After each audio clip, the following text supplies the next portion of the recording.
Allora, direi che siamo in live, vediamo un po' se è partito. Sì, siamo partiti, perfetto, quindi bentornati su Parresia. Allora, la live di stasera è un po' sperimentale.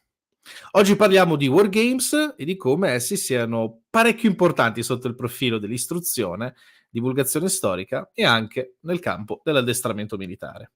Ovviamente come ospite abbiamo l'amico e grande Homo Ludens, parolina chiave, Marco Bognardi, che io ringrazio molto per la sua disponibilità, quindi bentornato Marco. Grazie mille Luca, ti saluto, ti ringrazio di questa possibilità di parlare di cose che mi piacciono, che mi affascinano.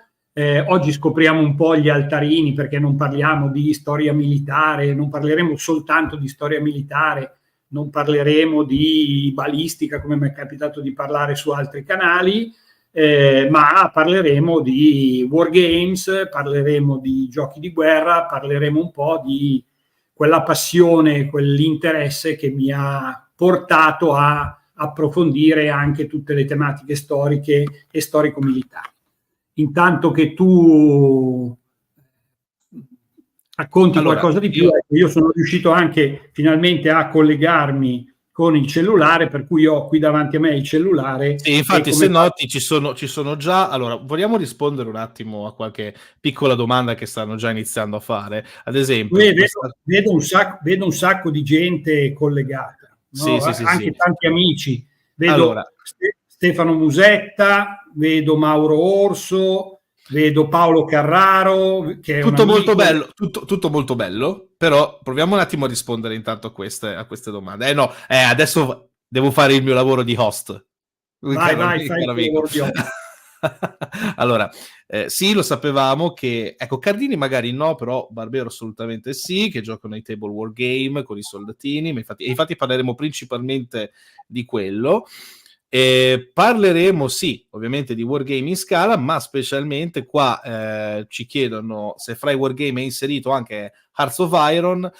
Questo è più un videogioco, se non ricordo male, però parleremo anche un po' di come vengono interpretati i wargame da questo punto di vista, cioè quale, secondo diciamo l'immaginario collettivo, può essere un wargame e quant'altro. Quindi da questo punto di vista, allora iniziamo la presentazione, quindi ti agevolo le slide che sono presentate adesso, quindi a te la parola, caro Marco.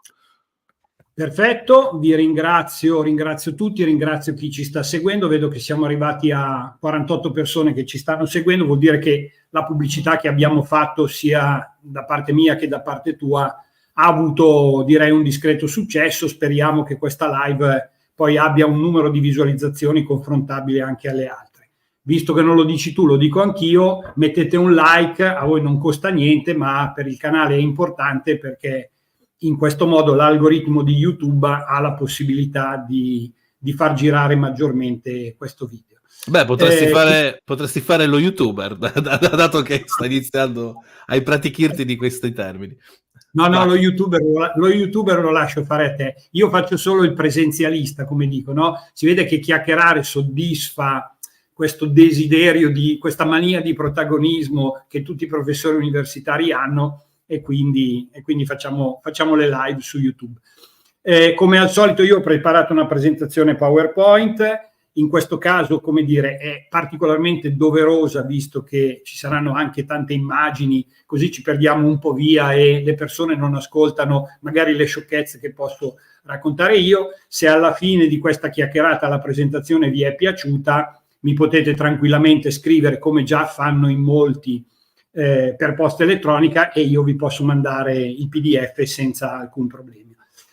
Questa presentazione sul wargame, diciamo bidimensionale e tridimensionale, è qualcosa che io ho preparato un paio di anni fa, 3 anni fa, per l'Università di Genova, in particolare per il professor Renzo Repetti, che mi fa piacere salutare, magari ci sta seguendo o ci seguirà successivamente in registrata, perché Renzo ha messo in piedi una cosa, a mio modo di vedere, estremamente interessante, cioè un centro di ricerca sul gioco, un laboratorio all'interno dell'Università di Genova, in cui lui si occupa delle tematiche che vedete qui descritte. Quindi gli ambiti di ricerca sono le applicazioni del gioco nell'ambito della didattica, la scuola secondaria superiore, la scuola e l'università, la storia del gioco, l'impatto psicologico sull'uso dei giochi, l'etica e la progettazione dei giochi, le competenze trasversali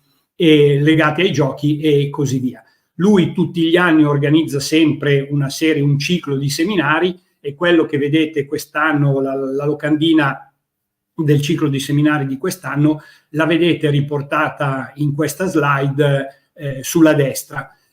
Lui, ripeto, ho fatto per lui questa chiacchierata alcuni anni fa, a lui gli era piaciuto, ho detto ma sì, riproponiamola, proviamo a vedere se è una cosa che può essere di interesse anche per un canale YouTube come il tuo. Quando sono andato giù a raccontare ai ragazzi, a raccontare agli studenti questa chiacchierata, che per loro è durata circa 2 ore, ho detto ma portiamogli anche qualcosa di bello da vedere, e quindi ho allestito in una sala su un grosso tavolone una serie di, come li chiamo io, come vengono chiamati dai giocatori, una serie di scenari, e ho fatto dei video e qui ve li propongo. Il primo video che vedete lì in alto a sinistra è uno scontro, rappresenta idealmente uno scontro tra, da una parte, 3 quadrati di picchieri svizzeri, come di fatto combatteva la fanteria svizzera, contro un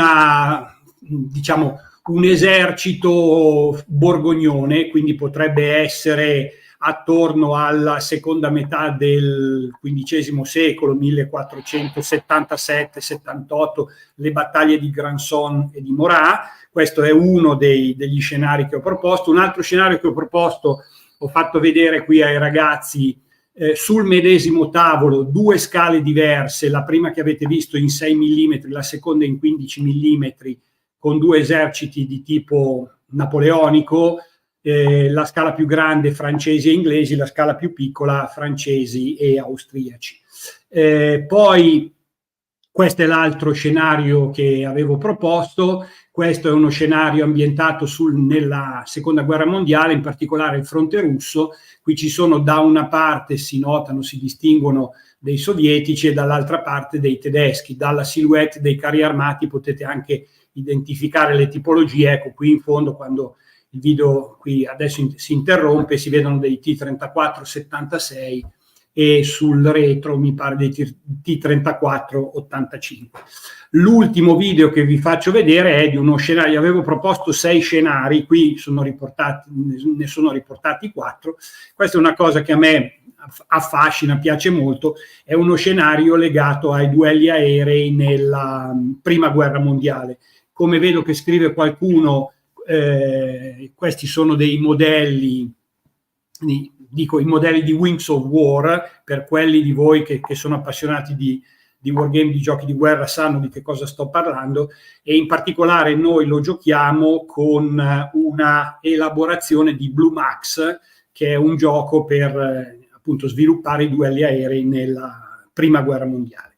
Questo è quello che ho fatto vedere ai ragazzi. Un'altra cosa che vi voglio segnalare, perché mi fa piacere, magari c'è anche qui qualcuno di questi amici collegati, è il canale Facebook Ludostoria, giocare con la storia, che è il canale che è stato messo in piedi da Riccardo Masini.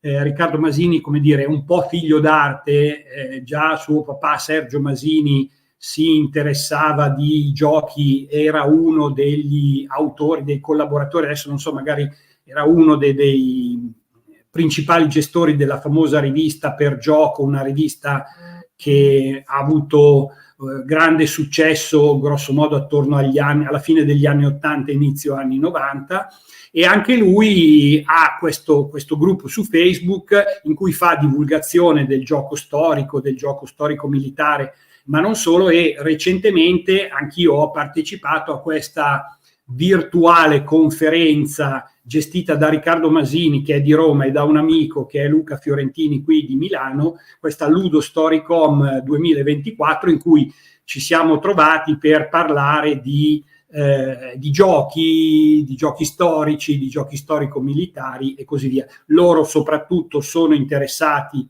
al gioco bidimensionale, quindi al gioco su mappa, come avremo occasione meglio di descrivere e di raccontare più avanti durante questa live, ma insomma anche loro fanno parte di tutto questo movimento che cerca di mettere insieme il gioco, la storia militare, questa passione che un pochettino tutti ci accomuna.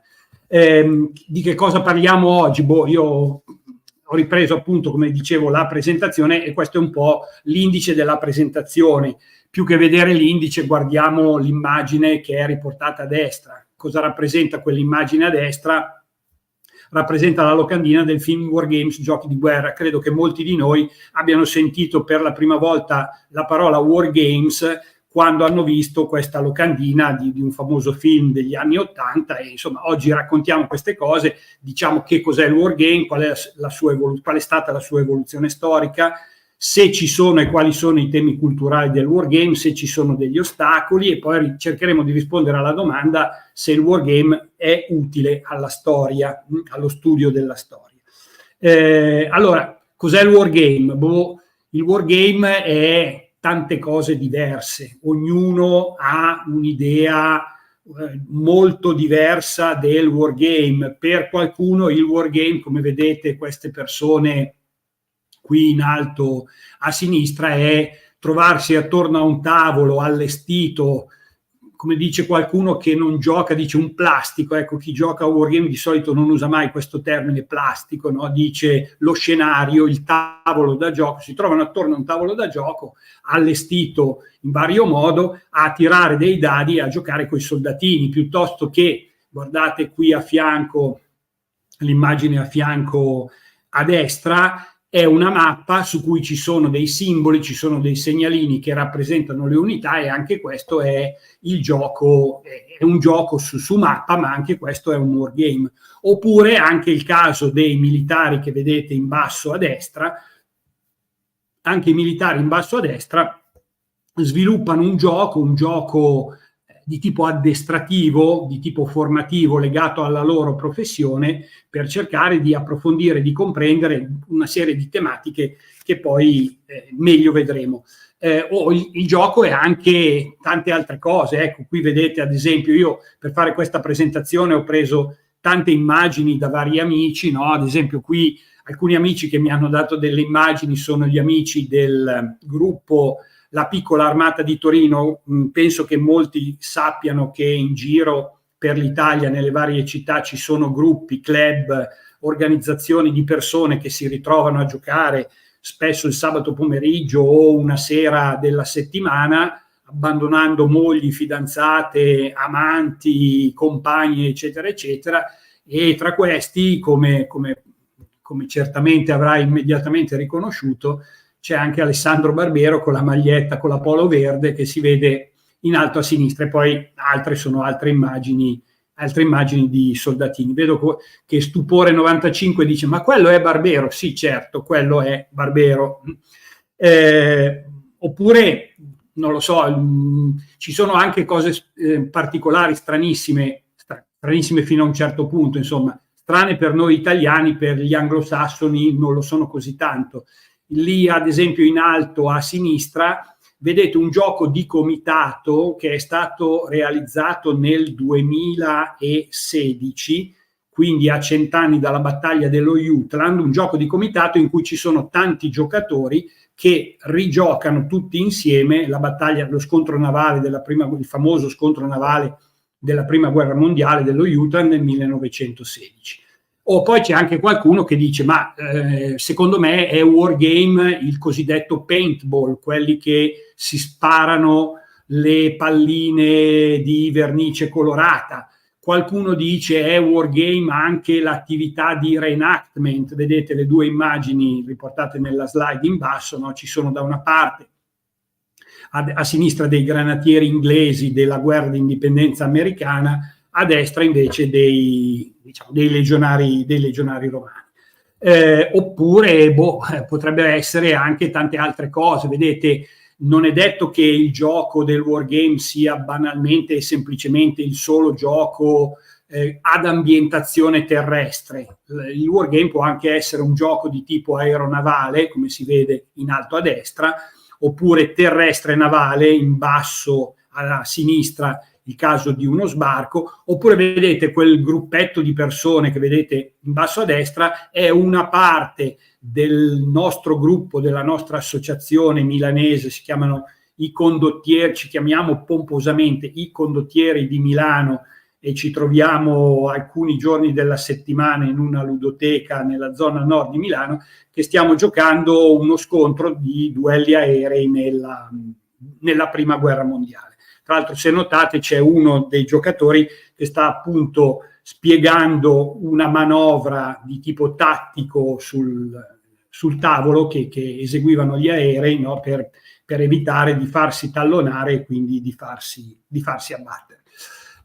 Altri esempi di qualcosa che viene chiamato wargame è anche ad esempio il software, no? Qualcuno dice anche il software, quelli che si vestono con la mimetica piuttosto che con uniformi della seconda guerra mondiale, con armi ovviamente giocattolo, e si sparano in specifiche determinate ambientazioni. Qualcuno dice anche che è un wargame quello che viene chiamato il business game o business wargame, cioè i giochi economici che vedono comunque una conflittualità, e quindi anche per questi potrebbe essere anche questa attività un wargame. In fondo, come dico sempre, ognuno di noi ha un'idea diversa del wargame, basta che si diverta, c'è dentro un po' di tutto nel wargame. Ovviamente gli scacchi non sono wargame, però il gioco, nella misura in cui è qualcosa di estremamente coinvolgente per le persone, è qualcosa di importante per la natura umana, per l'evoluzione anche culturale di tutti i giorni, e quindi ha la sua importanza. Basta ricordare, appunto, richiamiamoci al caso degli scacchi, che qualche anno fa ha avuto grande successo su Netflix, questa serie televisiva La regina degli scacchi, che è, tanto per cambiare, una traduzione pessima del titolo originale inglese, che è The Queen's Gambit, il gambetto di donna, che è una apertura Io sono anche, tra le poche cose che faccio, come mi critica qualcuno, mi piace anche giocare a scacchi, gioco ancora a scacchi, e chiamare la serie il gambetto di donna, che è un'apertura particolare degli scacchi, anche perché l'ultima partita che lei gioca, lei è una maestra internazionale di scacchi, durante il torneo, ha una sua logica. La regina degli scacchi è un po' una traduzione che lascia il tempo che trova. Come dire, tutto questo è gioco, molte di queste cose sono wargame, e quindi la cosa che mi viene da introdurre un pochino è: vediamo di trovare se esiste una definizione di che cosa sia il wargame. Allora, qua ti suggeriscono, e chi ti suggerisce Parabellum, di usare il gambetto all'italiana. Allora, il gambetto italiano però è un'altra apertura ancora. Il gambetto, come i giocatori di scacchi sanno, è un'apertura particolare in cui spesso il giocatore che usa il bianco, i pezzi bianchi, regala di fatto un pedone per favorire una rapida apertura dei pezzi leggeri e poi dei pezzi pesanti, quindi i cavalli e gli alfieri, per poter attaccare più agevolmente l'avversario. Essendo io un giocatore anche a scacchi, oltre che di wargame, un giocatore abbastanza aggressivo, io amo particolarmente i gambetti, ce ne sono tantissimi di gambetti. Ecco, torniamo al nostro del wargame, perché secondo me qui, caro Luca, finiamo alle calende greche, perché tra le cose che mi vengono in mente di raccontare, di dire, però, allora, una definizione che ho trovato e che peraltro è largamente condivisa da tanti autori, perché ci sono stati diversi autori che hanno lavorato, studiato e scritto su queste tematiche. Uno di questi, ad esempio, è Peter Perla. Poi vedremo alla fine, negli approfondimenti, che vi consiglierò qualche libro se avete intenzione, avete voglia di approfondire a un certo tipo di livello queste tematiche, è un autore di riferimento e ha dato una definizione del wargame: competitivo per natura. Un wargame è la rappresentazione di attività conflittuali senza ricorrere a forze militari vere e proprie. Il wargame fa uso di regole, dati e procedure. In esso il flusso degli eventi prende forma ed è plasmato dalle decisioni assunte dai giocatori durante il corso di quegli stessi eventi. Allora, come dire, questa è una definizione, vediamo di scorporarla nei suoi elementi cardine. Io faccio il professore, per cui faccio queste cose qui così, no? Prendiamo una cosa e poi la facciamo a pezzi e cerchiamo di capire. Allora, quali sono le caratteristiche distintive dei wargame? Le vediamo scritte qui. La prima è: i wargame sono dei giochi competitivi e sono dei giochi basati su regole che sono più o meno vincolanti per i due giocatori, perché le regole possono essere molto approfondite e dettagliate, oppure possono essere molto meno dettagliate, lasciano maggiore libertà d'azione ai giocatori, i quali tra di loro reagiscono, come c'è scritto qui, in modo acuto, intelligente e razionale alle decisioni avversarie. Quindi è un gioco di azione, reazione, ci sono degli aspetti di proattività, degli aspetti di reattività e così via. La cosa che mi preme sottolineare, che secondo me è importante, è, senza montarci troppo la testa, il wargame prima di tutto è un gioco, per cui è un gioco importante, come tutti i giochi ha la sua valenza, ha una valenza culturale, serve a comprendere tanti fenomeni, serve a comprendere tante meccaniche anche della realtà. Si può imparare molto dai giochi, ma fondamentalmente rimane un gioco, con tutti i vantaggi e gli svantaggi dei giochi. Il secondo aspetto che è importante nel wargame è che il wargame simula un conflitto, quindi il wargame è una simulazione militare, quindi un conflitto armato, una battaglia, una campagna. Poi il livello a cui viene sviluppata l'attività di wargame può essere il livello tattico, il livello operativo, il livello strategico, questo dipende dalla tipologia di gioco, ma sostanzialmente è un gioco che rappresenta un conflitto, uno scontro armato. Quindi, ad esempio, chi pensa che i business game, business wargame che fanno alla Bocconi, che fanno i miei colleghi di ingegneria gestionale, siano fondamentalmente dei wargames, in questa definizione non ci rientrano. Così indichiamo anche questo aspetto.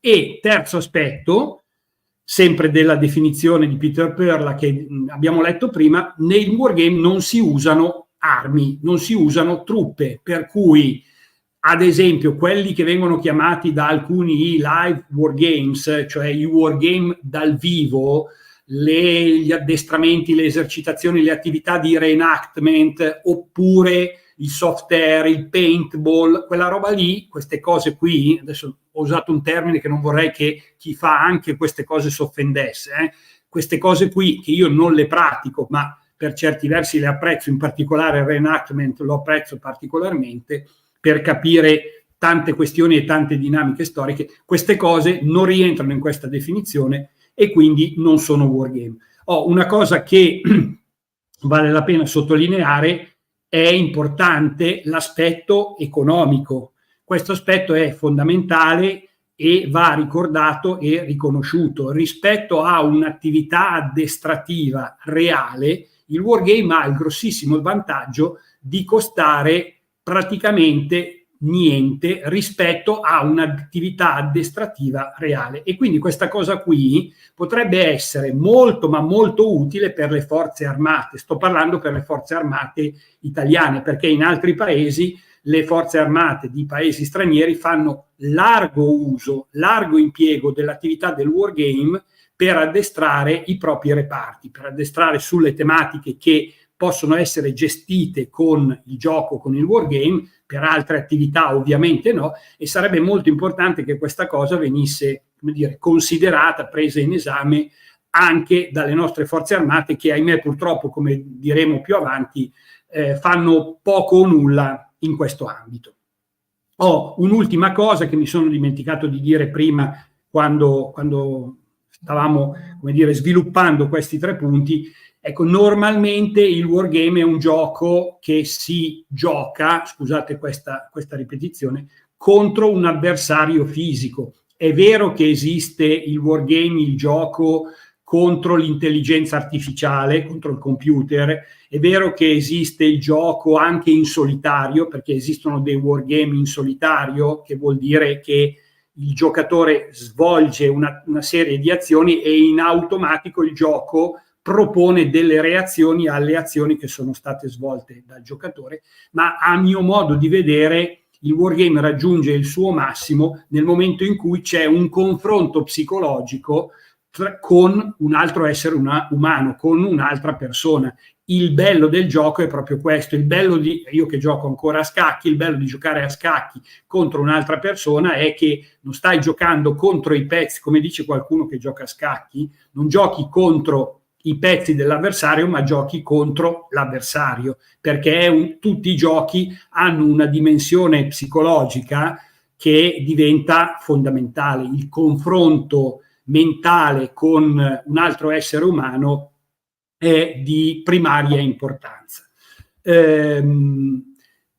Entriamo un pochettino più siccome raccontiamo, come dire, scopriamo anche qualche altarino. Quando ho fatto questa presentazione io l'ho mandata a Luca che evidentemente non gioca a wargame, non ha mai giocato a wargame, mi ha telefonato e mi ha detto: ma senti, ma spiegami un po', ma cos'è sta roba qui? Ho detto: ma sì, abbi pazienza, poi dopo te la racconto. Perché io ero rimasto a risico, ok? Esatto. Come altri amici che ha citato, amici tra virgolette, che ha citato Parabellum, ma che non metterò in sovraimpressione qua, e quindi di fatto ero rimasto un po' a quelle regole e volevo capire se c'era una similarità da questo punto di vista. Poi ovviamente c'è il famoso Warhammer 40.000, che lì è una cosa un po' più seria, ed è vero di nuovo quello che dice Parabellum, cioè che effettivamente alcuni wargame costano veramente molto di più di sostanze un pochino particolarine, va bene? Quindi non sono effettivamente così d'accordo, Marco, sul fatto che, nemmeno io, sul fatto che costino poco, però io in quel caso lì mi stavo riferendo a un'attività addestrativa delle forze armate.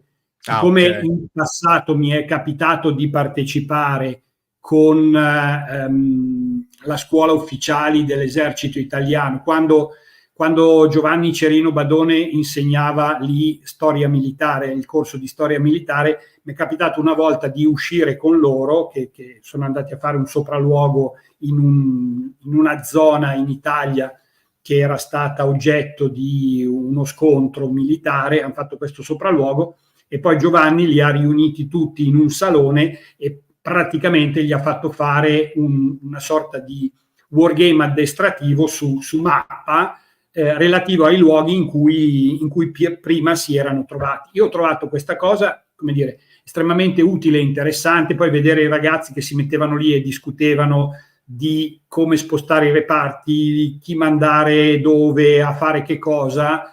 Ovviamente questa cosa qui ha un costo che è nullo, che è irrisorio rispetto a un addestramento tattico reale su un campo. Ecco, tutto qui. Ecco. Poi diremo anche qualcosa dei giochi. Io personalmente ritengo che comunque la maggior parte dei giochi, soprattutto i giochi da tavolo, siano dei giochi abbordabili per tutti. In una fascia di prezzo tra le 50 e le 100 euro ci sono dentro direi l'80-90% dei giochi. Quindi che cos'è il wargame? Qui veniamo un po' al dettaglio. Innanzitutto è un gioco che si gioca su un tavolo da gioco che può essere un tavolo di legno dipinto di verde per rappresentare il teatro operativo, il terreno, o potrebbe essere dipinto di blu se deve rappresentare il mare, oppure potrebbe essere una mappa su carta su cui magari ci sono delle aree geografiche, su cui magari è sovrapposta una griglia esagonale o una griglia quadrata per rendere più agevole il movimento delle unità. Il tavolo da gioco è in scala, perché tutti i wargame sono in scala, cioè è sempre definito per ogni gioco quella che è la scala del terreno, quindi 10 centimetri sul tavolo da gioco, che distanza rappresentano nella realtà e così via, piuttosto che un esagono sul tavolo da gioco, che estensione geografica rappresenta. Sul tavolo da gioco ci sono poi, come vedete lì, tutti gli elementi geomorfici del terreno, vuol dire le colline, le siepi, le strade, i fiumi e così via, cioè quello che serve per la rappresentazione del tavolo da gioco. C'è anche una scala temporale, cioè c'è una scala del tempo, per cui una singola mossa potrebbe rappresentare un quarto d'ora di tempo reale, mezz'ora di tempo reale, un'ora di tempo reale, oppure se il gioco è in una scala di tipo strategico potrebbe rappresentare una settimana di gioco, una settimana di tempo reale, un mese di tempo reale o alcuni mesi di tempo reale. Ci sono dei giochi che hanno questa scala temporale. E poi c'è anche la scala delle unità. Anche qui la scala delle unità che cosa vuol dire? Il simulacro, per esempio vedete qui nell'immagine a sinistra ci sono delle navi, c'è una linea di fila di navi del 700-800, potrebbe essere del periodo napoleonico, anzi sicuramente saranno del periodo napoleonico, e uno può immaginare che una nave rappresenta un modello di nave rappresenta una singola nave nella realtà. Ma se sul tavolo da gioco voi avete un soldatino o un talloncino come quelli che vedete nell'immagine a destra, cosa rappresenta quel talloncino? Potrebbe rappresentare una grande unità, potrebbe rappresentare un nucleo di uomini, di 1000 uomini, 5000 uomini, 10.000 uomini, quindi un battaglione, una brigata, un reggimento, una divisione, un corpo d'armata, a seconda di quella che è la scala. Come vedete lì così ci sono dei segnalini, non è detto che uno debba necessariamente avere dei soldatini, si possono tranquillamente sviluppare giochi di guerra usando dei simulacri, dei simboli, dei talloncini di cartoncino, dei blocchetti di legno per, come dire, dare... C'è questa specie di feticismo del soldatino. Insomma, se io voglio dare qualche cosa di toccabile per il giocatore, ecco, io posso avere una rappresentazione dell'unità con un blocchetto di legno o un talloncino di cartoncino. La scala delle rappresentazioni anche qui è estremamente diversificata, ci sono giochi un po' di tutte le tipologie, si va dal gioco, come dico io, ipertattico, lo skirmish, che vuol dire il gioco di schermaglia in cui il singolo soldatino rappresenta un uomo reale sul campo di battaglia, oppure al gioco tattico, oppure il gioco grande tattico o operazionale, o addirittura il gioco strategico, da un singolo episodio a un'intera guerra. Per fare un discorso di carattere generale, agganciandomi a degli argomenti che conosco, non so, se io penso al periodo napoleonico, cosa vuol dire tattico, grande tattico, operazionale o strategico? Vuol dire, ad esempio, se io voglio ricreare tutta la campagna di Waterloo, questo è sicuramente un gioco strategico. Se io voglio ricreare tutta la battaglia di Waterloo, questo è probabilmente un gioco di tipo grande tattico operazionale. Se voglio ricreare un episodio della battaglia, che so, ad esempio, l'attacco della divisione di Gerolamo Bonaparte, dalla divisione di Gerolamo Bonaparte a Hougomont, questo è certamente un episodio tattico. Se poi io mi voglio divertire a rappresentare, a simulare lo scontro tra delle pattuglie, delle compagnie di schermagliatori di voltigeur francesi contro le unità inglesi, sempre a Hougomont piuttosto che a La Haye-Sainte, ecco, farò un gioco di tipo skirmish. Questo per dare un quadro. Il teatro operativo anche qui può essere il più disparato. Normalmente direi che il 90% dei giochi a cui ho partecipato anch'io sono giochi terrestri, quindi ambientati nella realtà su uno scenario terrestre, una battaglia terrestre, però esistono anche giochi aerei, ne abbiamo visto qualcuno, giochi navali e giochi misti, giochi di tipo aeronavale ad esempio, oppure terrestre e navale, giochi legati a sbarchi e così via. lo scenario può essere, il teatro operativo può essere reale oppure un teatro operativo che è immaginario, immaginato. Cosa vuol dire reale immaginario? Vuol dire che io posso pensare, anche qui facciamo degli esempi che così si coglie immediatamente la differenza. Io posso pensare di ricreare una battaglia storica, la battaglia di Austerlitz ad esempio, oppure posso pensare di ricreare una battaglia che sarebbe potuta avvenire nel 1805 quando c'è stata la battaglia di Austerlitz, ma in un'altra località geografica, sempre tra austriaci e russi contro francesi. Quindi in questo caso lo scenario è immaginario, cioè è uno scenario che non è effettivamente avvenuto e in cui io voglio vedere come sarebbero andate a finire le cose se fosse successa una certa cosa piuttosto che un'altra. Però comunque anche in uno scenario immaginario io mantengo tutte quelle caratteristiche che sono tipiche del periodo, quindi voglio dire mantengo la tipologia di unità, le caratteristiche delle unità, le caratteristiche delle armi portate e utilizzate e così via. Questo è un problema, come dire, quello dello scenario reale, dello scenario immaginario, che tocca soprattutto quelli che non giocano a wargame, perché chi gioca a wargame, se deve rifare la ricostruzione di una battaglia storica reale piuttosto che di una battaglia, come dico io, inventata, non si fanno troppi problemi. L'importante è che sia collocata correttamente all'interno del periodo storico. Mentre invece chi non ha mai giocato a wargame e lo vede dal di fuori, pensa che il wargame sia solo la ricostruzione di uno scenario bellico che è già avvenuto, in cui si vuole vedere come avrebbero potuto andare le cose se uno avesse modificato, che so, gli ordini, la modalità di impiego delle truppe e così via. Voi pensate ad esempio a uno scenario ambientato nel periodo contemporaneo, io posso pensare di simulare con i sistemi d'arma, con la tipologia delle truppe, delle unità che esistono attualmente all'interno delle forze armate dei paesi nel mondo, io posso pensare di simulare qualsiasi tipologia di guerra moderna. I periodi storici giocati sono i più disparati anche qui. Io gioco da quando avevo 15-16 anni, quindi prima ancora che cominciassi a studiare ingegneria, direi che facevo queste cose, mi occupavo di queste cose qui così, e ho giocato quasi a tutto.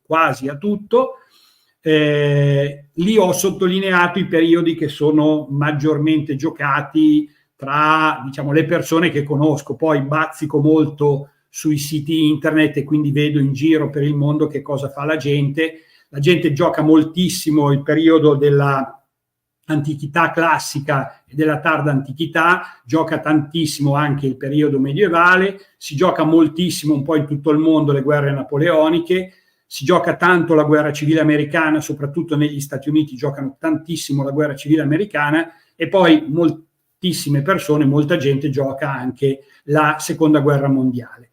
Come esistono dei wargame ambientati in un periodo storico effettivo, quindi dalla grande antichità fino alle guerre contemporanee ed eventualmente alle guerre future, esistono anche dei wargame ambientati in ambientazione fantasy, per esempio Il Signore degli Anelli, piuttosto che ambientazioni completamente diverse. Tu citavi prima all'inizio di questa live Warhammer.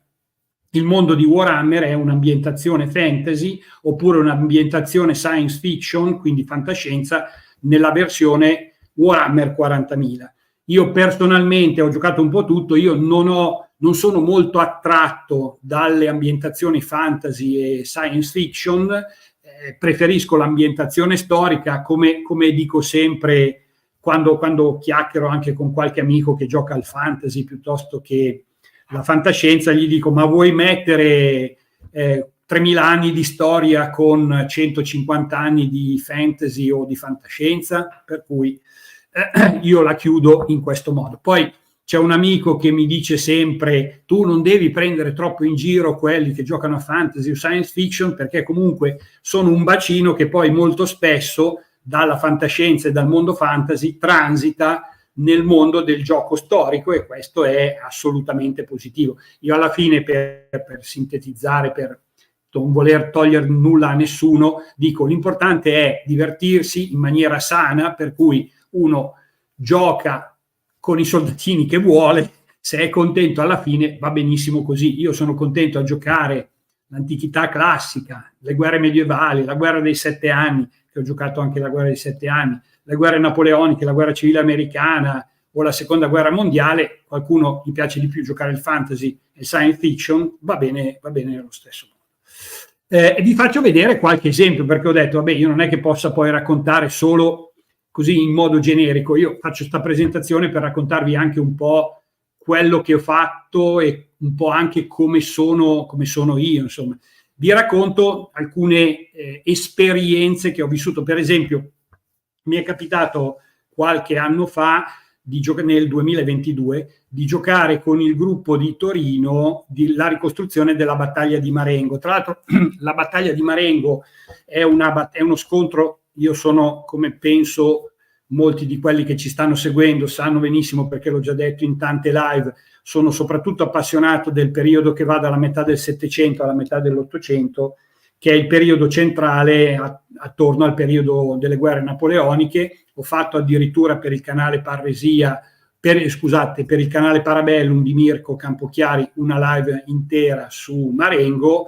Conosco bene anche il campo di battaglia, io sono di Milano e mi è capitato di andare a passeggiare sul campo di battaglia, e mi è capitato anche di fare la ricostruzione della battaglia, ripeto, con gli amici di Torino, appunto della piccola armata, questo gruppo che si trova a Torino.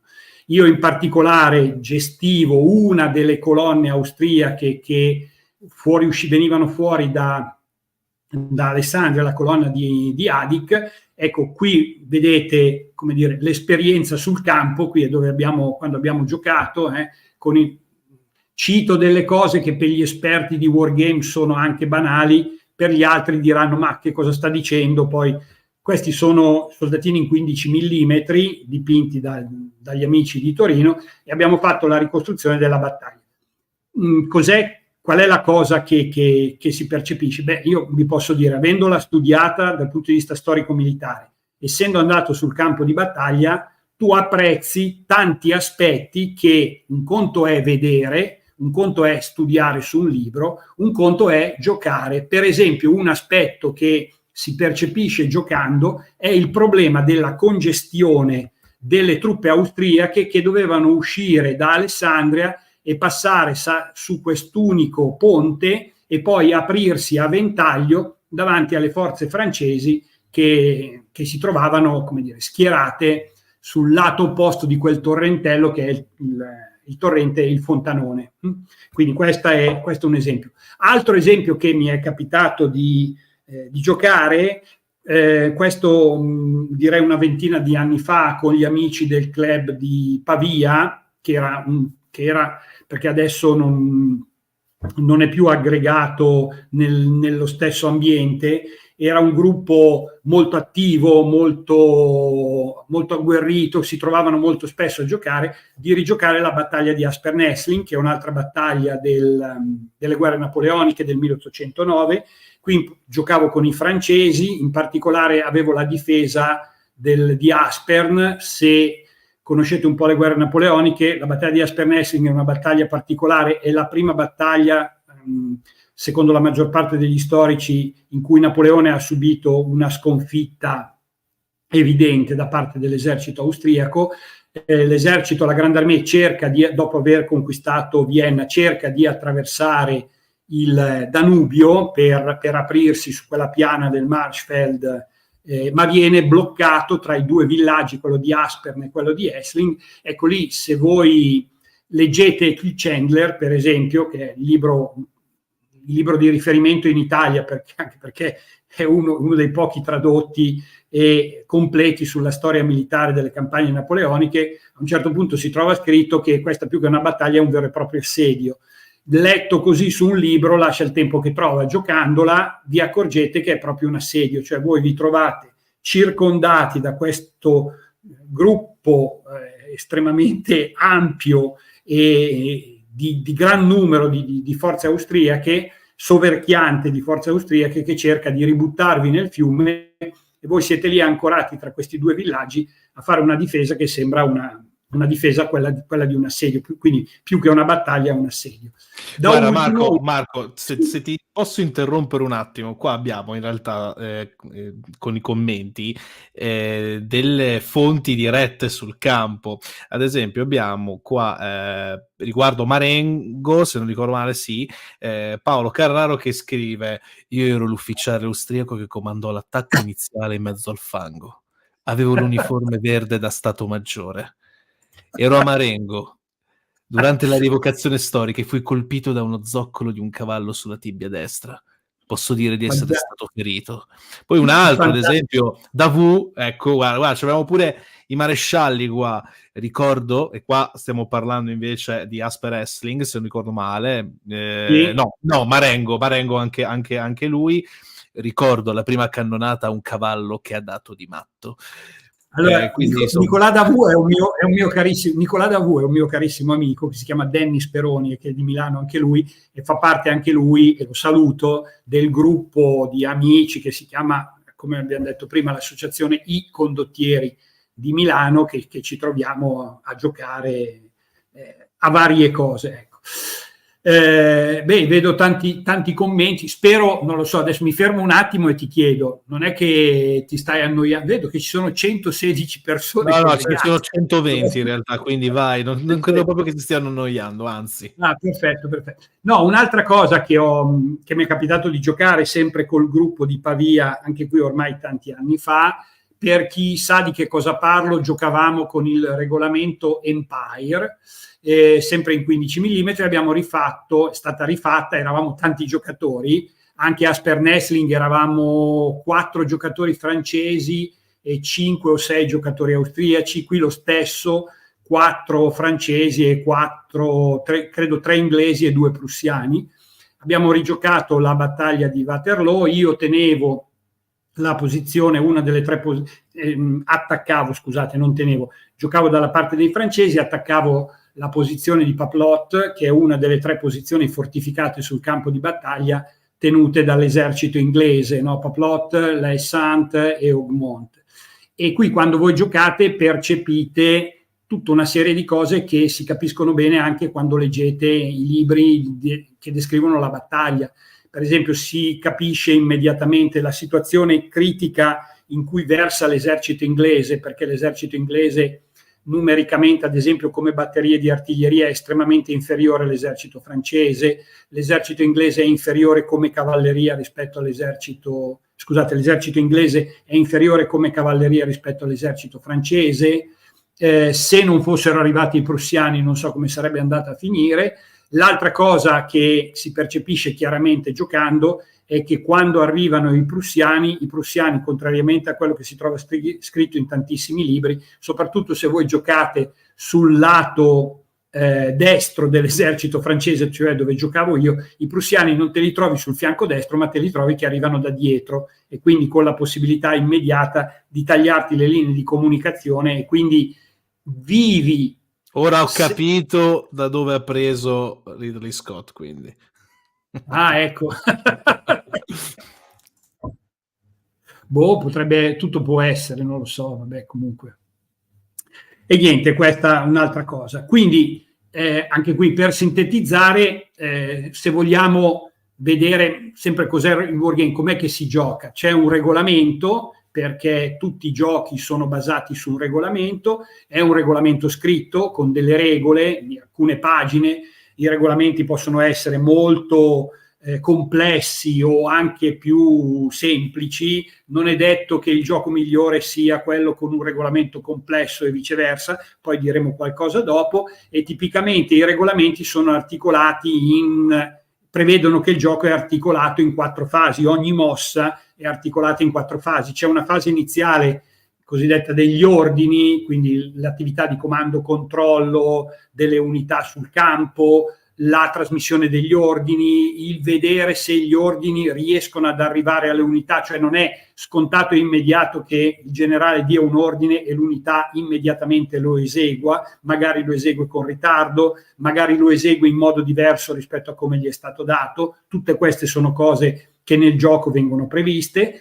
Poi c'è una fase di movimento, quindi le unità, le truppe si muovono sul campo di battaglia in relazione al tipo, quindi la fanteria ha una certa velocità, la cavalleria un'altra velocità, i mezzi corazzati, pensate ai mezzi corazzati hanno un'altra velocità, e poi a seconda della tipologia di mezzi corazzati, che so, i carri leggeri, i carri medi, i carri pesanti, hanno una velocità differenziata che poi dipende anche dal terreno su cui si stanno muovendo.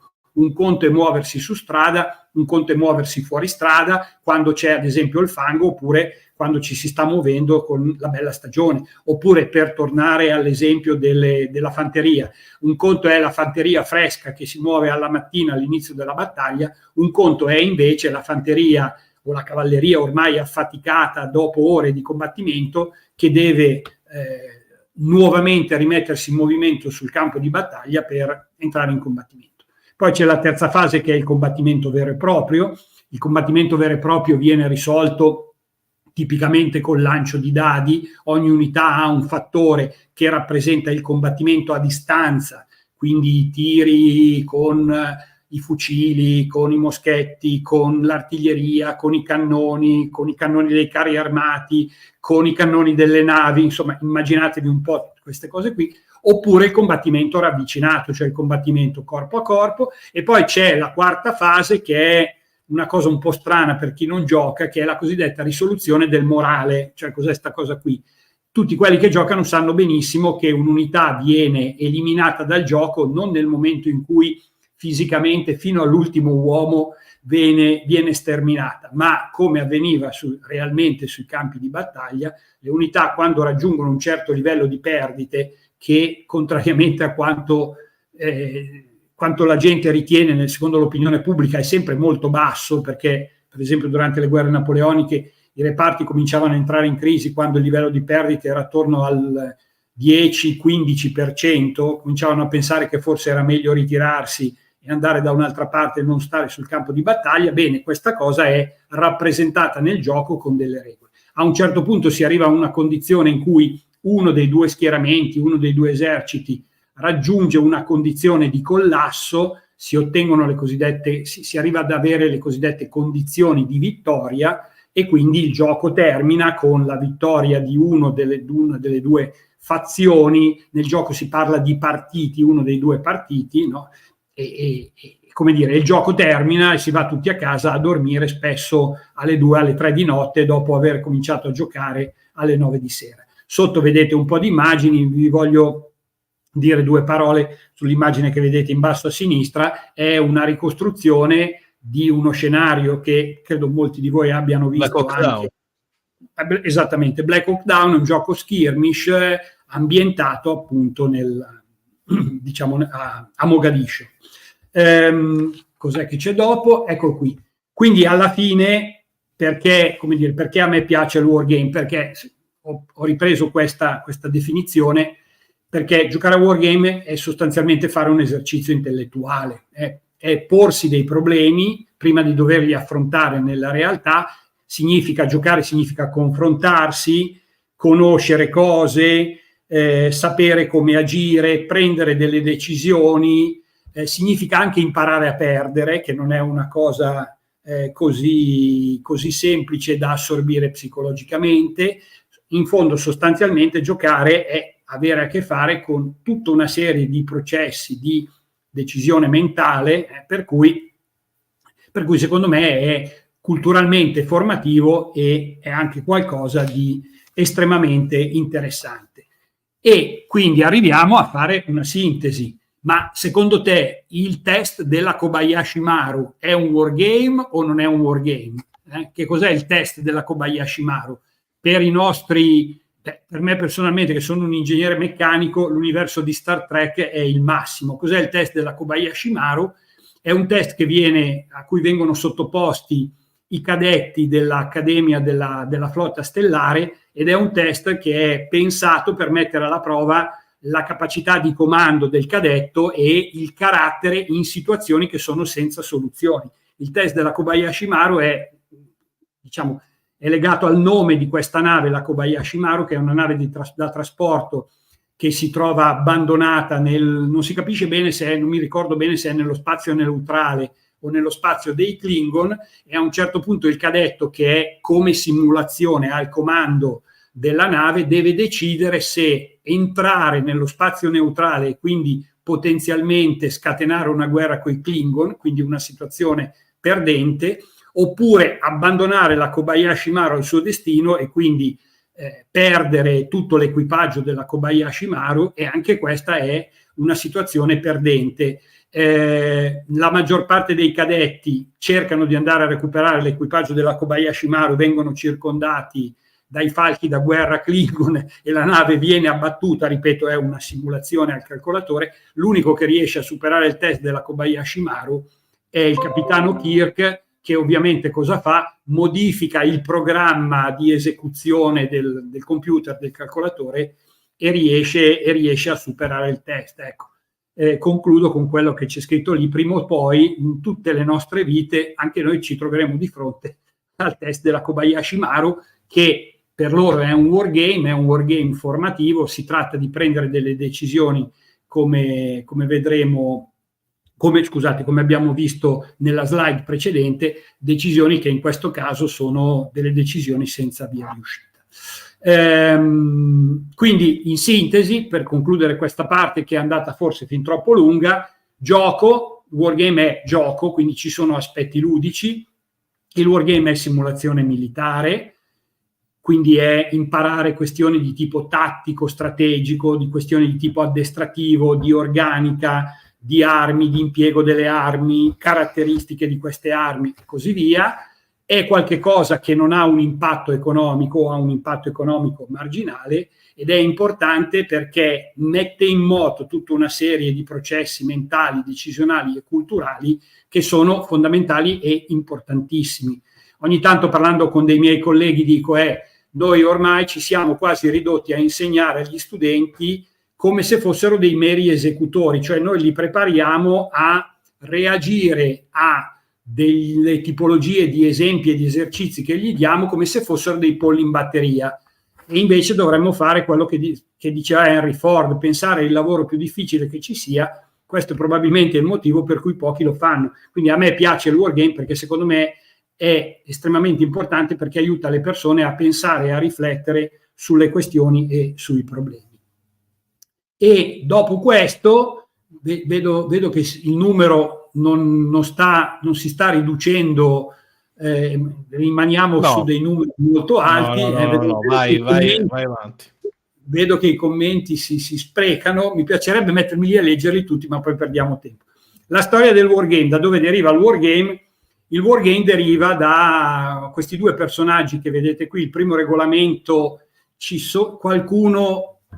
sono degli articoli anche interessanti, se a qualcuno, sono anche in condivisione, se a qualcuno interessa mi scriva, glieli mando. Ho una quantità notevole di materiale sulla storia del wargame e lo sviluppo del wargame per le applicazioni tattico-militari, strategiche, culturali, dal punto di vista ricreativo e così via. Se vi interessa scrivetemi, vi mando quello che volete.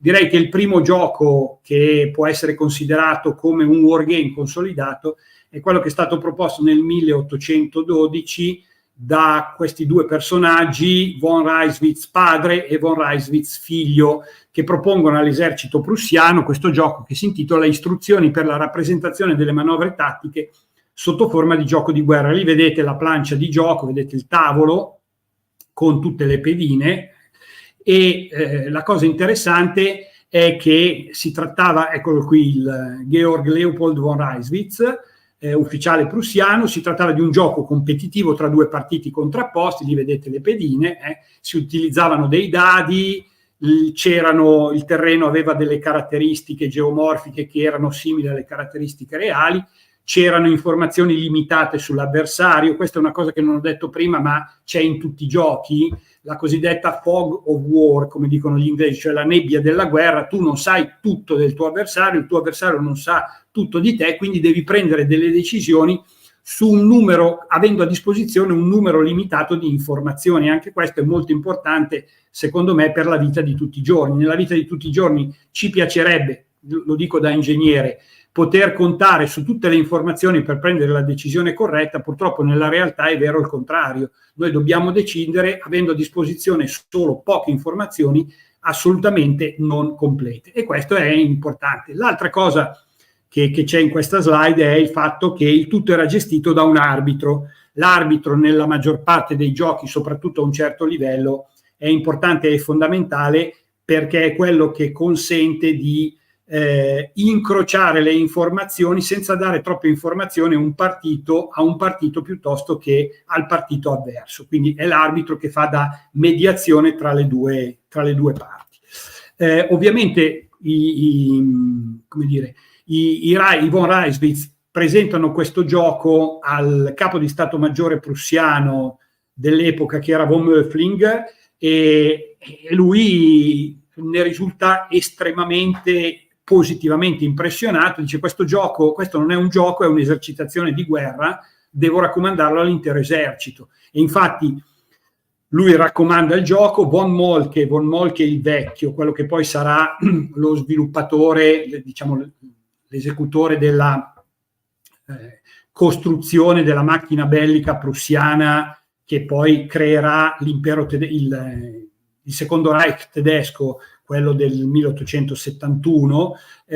Von Moltke era un giocatore di questa tipologia di wargame quando era capo di Stato Maggiore del quarto corpo d'armata a Magdeburgo, e l'aveva proposto a tutti gli ufficiali. Addirittura, se vi interessa, anche questo ce l'ho, se a qualcuno interessa mi scriva e glielo mando, potete scaricare da archive.org, che è un sito interessante dove ci sono raccolti un sacco di materiali che sono ormai facilmente sono divulgabili e distribuibili senza diritti d'autore.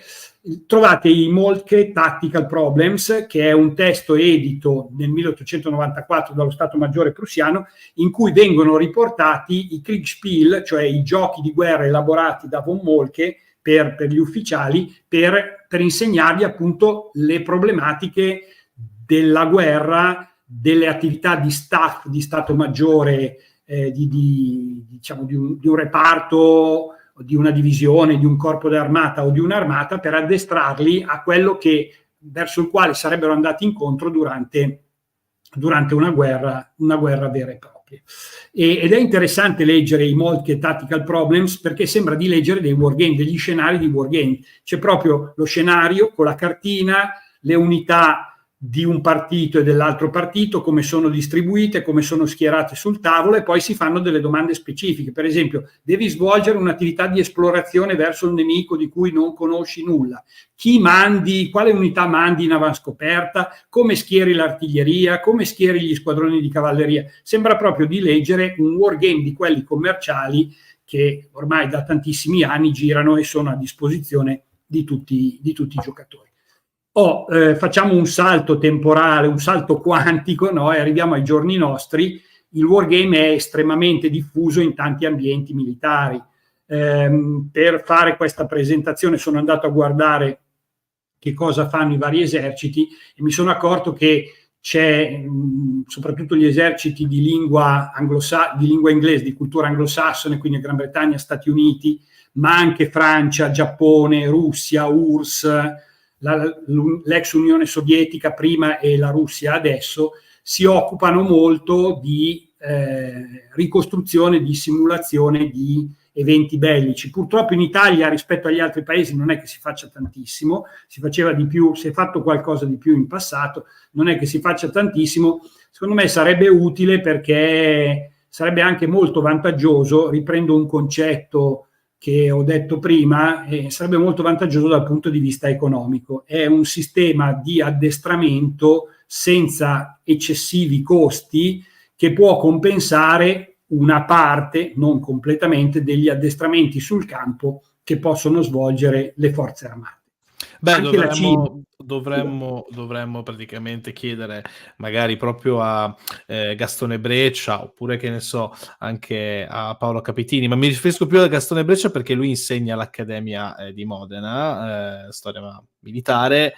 Magari, che ne so, riportare in auge questi wargames potrebbe essere interessante. Magari lo fanno, però Ti posso dire, Gastone Breccia, lui giocava, non so se giochi ancora, lui giocava perché ci sono degli articoli di storia militare che lui ha scritto in cui cita chiaramente il fatto che quando aveva 20-25 anni ha rigiocato, ha fatto delle ricostruzioni di battaglie, ad esempio mi ricordo della guerra civile americana o del periodo o delle guerre napoleoniche. Ecco, per cui certamente Gastone conosce queste problematiche, sai benissimo che lo potremmo anche contattare sul nostro gruppo e quindi magari può essere l'occasione per chiacchierare di queste cose. Ecco. Io mi ricordo quando ho parlato con Giovanni Cerino Badone di queste cose, lui ha insegnato per alcuni anni storia militare alla scuola dell'applicazione a Torino, mi diceva che hanno alla scuola d'applicazione una copia del Kriegspiel di von Reiswitz, quella originale, che era stata comprata quando ancora era il Regno Sabaudo, e però praticamente si fa poco o nulla. Ecco, quando lui era là io avevo proposto, ma perché non rigiochiamo qualcosa? Lui all'inizio mi ha detto sì, lo provo a proporre, c'è anche qualcuno entusiasta, poi dopo a livello di alte sfere sono meno interessati a queste cose, quindi va bene così. Peccato che va bene così, perché ad esempio stando alle dichiarazioni, non so, di Nimitz, l'ammiraglio americano a Midway, la guerra col Giappone è stata ricostruita nelle sale gioco dell'Accademia Navale, quella della Marina di Annapolis, da talmente tante persone, talmente tante volte, che niente di ciò che è avvenuto durante la guerra fu una sorpresa. Assolutamente niente, ad eccezione delle tattiche kamikaze alla fine della guerra. Queste cose non le avevamo previste. Questo per dimostrare che le forze armate americane fanno molto, in particolare la Marina e i Marines fanno molto dal punto di vista della ricostruzione storica, delle simulazioni del wargame. E ci sono anche dei memorandum, per esempio questo, che è un memorandum della difesa del 2015, vedete lì cosa c'è scritto, ho lasciato l'inglese, dice: sono preoccupato perché la capacità del Dipartimento, sta parlando della capacità del Dipartimento della Difesa, di mettere in pratica concetti, capacità, piani usando la simulazione si è atrofizzata. E quindi dice è necessario rinvigorire, istituzionalizzare, sistematizzare il wargame, perché questa cosa aiuta appunto aiuta le persone a pensare sui problemi e aiuta poi ad avere un approccio proattivo per agire sui problemi, no? Questo è recente, un memorandum del 2015 del Deputy Secretary e il segretario alla difesa negli Stati Uniti, anche perché, come dire, il principale avversario degli americani sullo scenario geopolitico mondiale, che è la Cina, guardate cosa dicono i cinesi, no? Le forze armate cinesi devono rafforzare l'addestramento al combattimento e i wargame per compensare la diminuita esperienza reale al combattimento. Per cui dicono, e qui ci sono dei gruppi di persone che si stanno interessando a questa cosa, dicono appunto il wargame va giocato. Vi ho messo questa immagine del gioco del 2021 Crisis in Crimea. Io ho preparato questa presentazione prima che cominciasse la guerra di Crimea, la guerra tra Russia e Ucraina, e quando ho fatto per la prima volta questa presentazione io ho fatto vedere questa cosa, ho detto ci sono gli inglesi in Gran Bretagna che i militari hanno degli scenari, in particolare uno di questi che ritengono molto probabile è la guerra in Crimea, no? E propongono questo scenario nel 2021, quindi prima che avvenisse la guerra. Questo secondo me dà molto da pensare su tanti aspetti. Chiudiamo con la questione applicazioni del wargame per i militari. Ci ho tenuto a dirlo perché ahimè purtroppo passa l'idea che il wargame sia il giochino dei soldatini, siano le persone che gli piacciono le armi, i soldatini, hanno voglia di perdere tempo in queste cose. E secondo me, se invece c'è gente come gli americani da una parte e i cinesi dall'altra che puntualizzano il fatto che è uno strumento operativo importante, forse il wargame andrebbe tenuto in grande considerazione anche dalle nostre forze armate. E passiamo, dopo questa, diciamo, chiosa sugli aspetti, come dire, del wargame come attività operativa, al wargame come attività ricreativa. Chi è il primo che possiamo citare come... sto leggendo, ogni tanto mi fermo, per cui mi impappino, perché vedo delle note sulla live che mi piacerebbe. Vedo Paolo Carraro che sta commentando e Luca che gli risponde. Sì, no, perché vedo in giro queste persone. Mi dispiace che, sempre dal punto di vista militare, magari degli allievi ufficiali non si mettano effettivamente con un, tra molte virgolette, finger on the ground in questo caso per il wargame, perché effettivamente significherebbe veramente un modo per capire esattamente come anche guidare, dato che sono allievi ufficiali, come guidare queste future truppe da un punto di vista simulato, e con oltretutto tanti fattori che potrebbero essere anzi che sono importantissimi poi nella realtà dei fatti, il morale e guarda, ti faccio una piccola citazione, cioè anche tutto ciò che riguarda quello che tu hai posto come il diagramma il diagramma a pesce, quello di Ishikawa, se non ricordo male. Ishikawa, esatto. Sì. Ishikawa, beh, quello è importantissimo, tra parentesi, diagramma che poi, piccola marchettina, presente anche, e ovviamente i credits sono oltretutto tuoi, nell'ultimo libro di Paolo Capitini e Mirko Campochiari, Le parole della guerra. Quindi insomma sono tutte cose che poi, anche poi correlate in questo caso al wargame, sono non solo estremamente interessanti, ma importantissime anche per i futuri comandanti, diciamo, delle truppe armate. Piccola digressione. Sì, hai ragione. Poi, come ha scritto Giacomo Locatelli, esatto, prof, in Italia il wargame è spesso visto come semplice gioco dei soldatini. Purtroppo me lo dicevano anche i miei genitori, se sei sempre lì con ti soldarit, in milanese, sei sempre lì con i soldatini, no? E perché c'è questa idea e probabilmente è difficile da distruggere questa idea. Però, vabbè.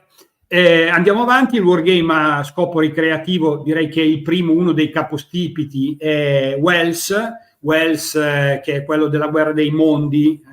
Wells, pacifista convinto, donnaiolo, pensava che il wargame fosse un rimedio omeopatico per gli strateghi. Nel 1913 pubblica il primo regolamento Little Wars, piccole guerre, che lui sviluppa nel giardino di casa sua. Lo vedete lì disteso sul giardino di casa sua, che gioca a soldatini. Purtroppo il wargame, come lui riteneva, non era un rimedio, tant'è che l'anno dopo, nel 1914, hanno pensato bene di mettere in pista una delle più grandi stragi che gli esseri umani potessero perpetrare nei confronti dei loro figli. No, tra parentesi, Paolo Carraro scrive che possiede uno dei primi giochi di guerra commerciali, cioè Could Britain Be Invaded, cioè su tavola quadrettata, pubblicato poco prima dello scoppio della Grande Guerra. Sì, ci sono tante cose, ci sono tante cose che non sto raccontando, perché sennò verrebbe, già così è troppo lunga, verrebbe veramente troppo lunga. E sì, questa è una delle cose che si trovano, perché era un problema sentito e quindi ci hanno fatto anche un gioco, perché alla fine il gioco serve anche per sensibilizzare l'opinione pubblica, sensibilizzare le persone su un determinato tipo di problema. Pensate anche al Monopoly e in quale periodo storico viene fuori. È un gioco economico di costruzione di case e di alberghi, viene fuori negli anni 60, negli anni 50 negli Stati Uniti, anni 60 e 70 poi in Italia. Il gioco serve anche a quello, serve a cominciare a far riflettere una società su una serie di problemi. Un altro personaggio di riferimento per il wargame è Fletcher Pratt. Fletcher Pratt è questo strano personaggio che si trovava a giocare sul pavimento della sala di casa sua con la moglie a giochi di guerra navali, e pubblica questo Naval Wargame, la prima edizione del Naval Wargame nel 1940. Abbiamo terminato, come dire, questo excursus storico molto veloce in cui abbiamo visto sia gli aspetti del gioco come simulazione e addestramento dei militari che come ricreativo, e veniamo adesso a parlare di qualche tema culturale, perché ci sono anche dei temi culturali nel wargame.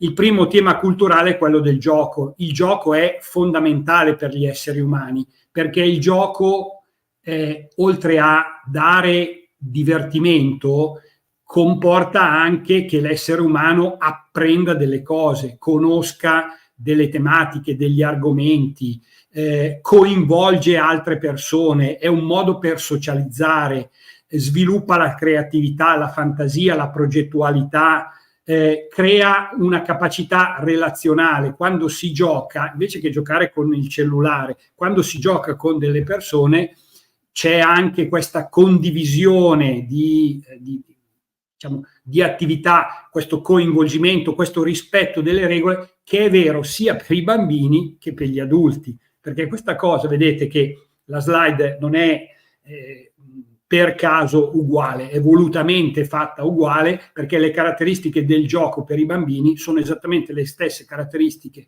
del gioco per gli adulti, magari con sfumature differenti, ma sono esattamente le stesse, perché come diceva George Bernard Shaw, non si smette di giocare perché si invecchia, ma si invecchia quando si smette di giocare.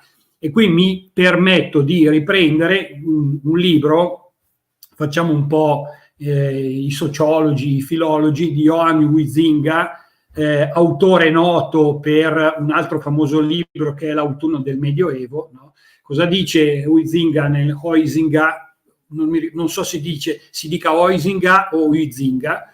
Nell'introduzione del libro, sì, ho provato, qualcuno l'ho sentito invece chiamare Huizinga, per cui va bene, Huizinga.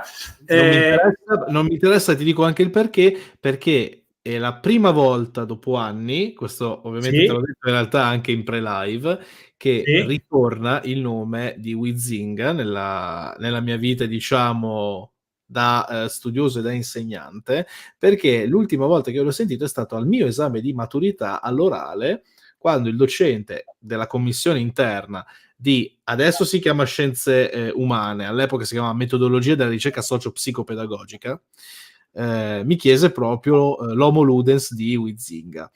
E quindi il fatto che quello che dici te prima, cioè che il gioco sia effettivamente in primis un ottimo mezzo per apprendere, sia per i bambini in primis ovviamente, ma anche poi per gli adulti, anche nel campo militare abbiamo visto, è di fatto la base stessa anche di quello che dice Huizinga, il cosiddetto ludocentrismo huizingiano.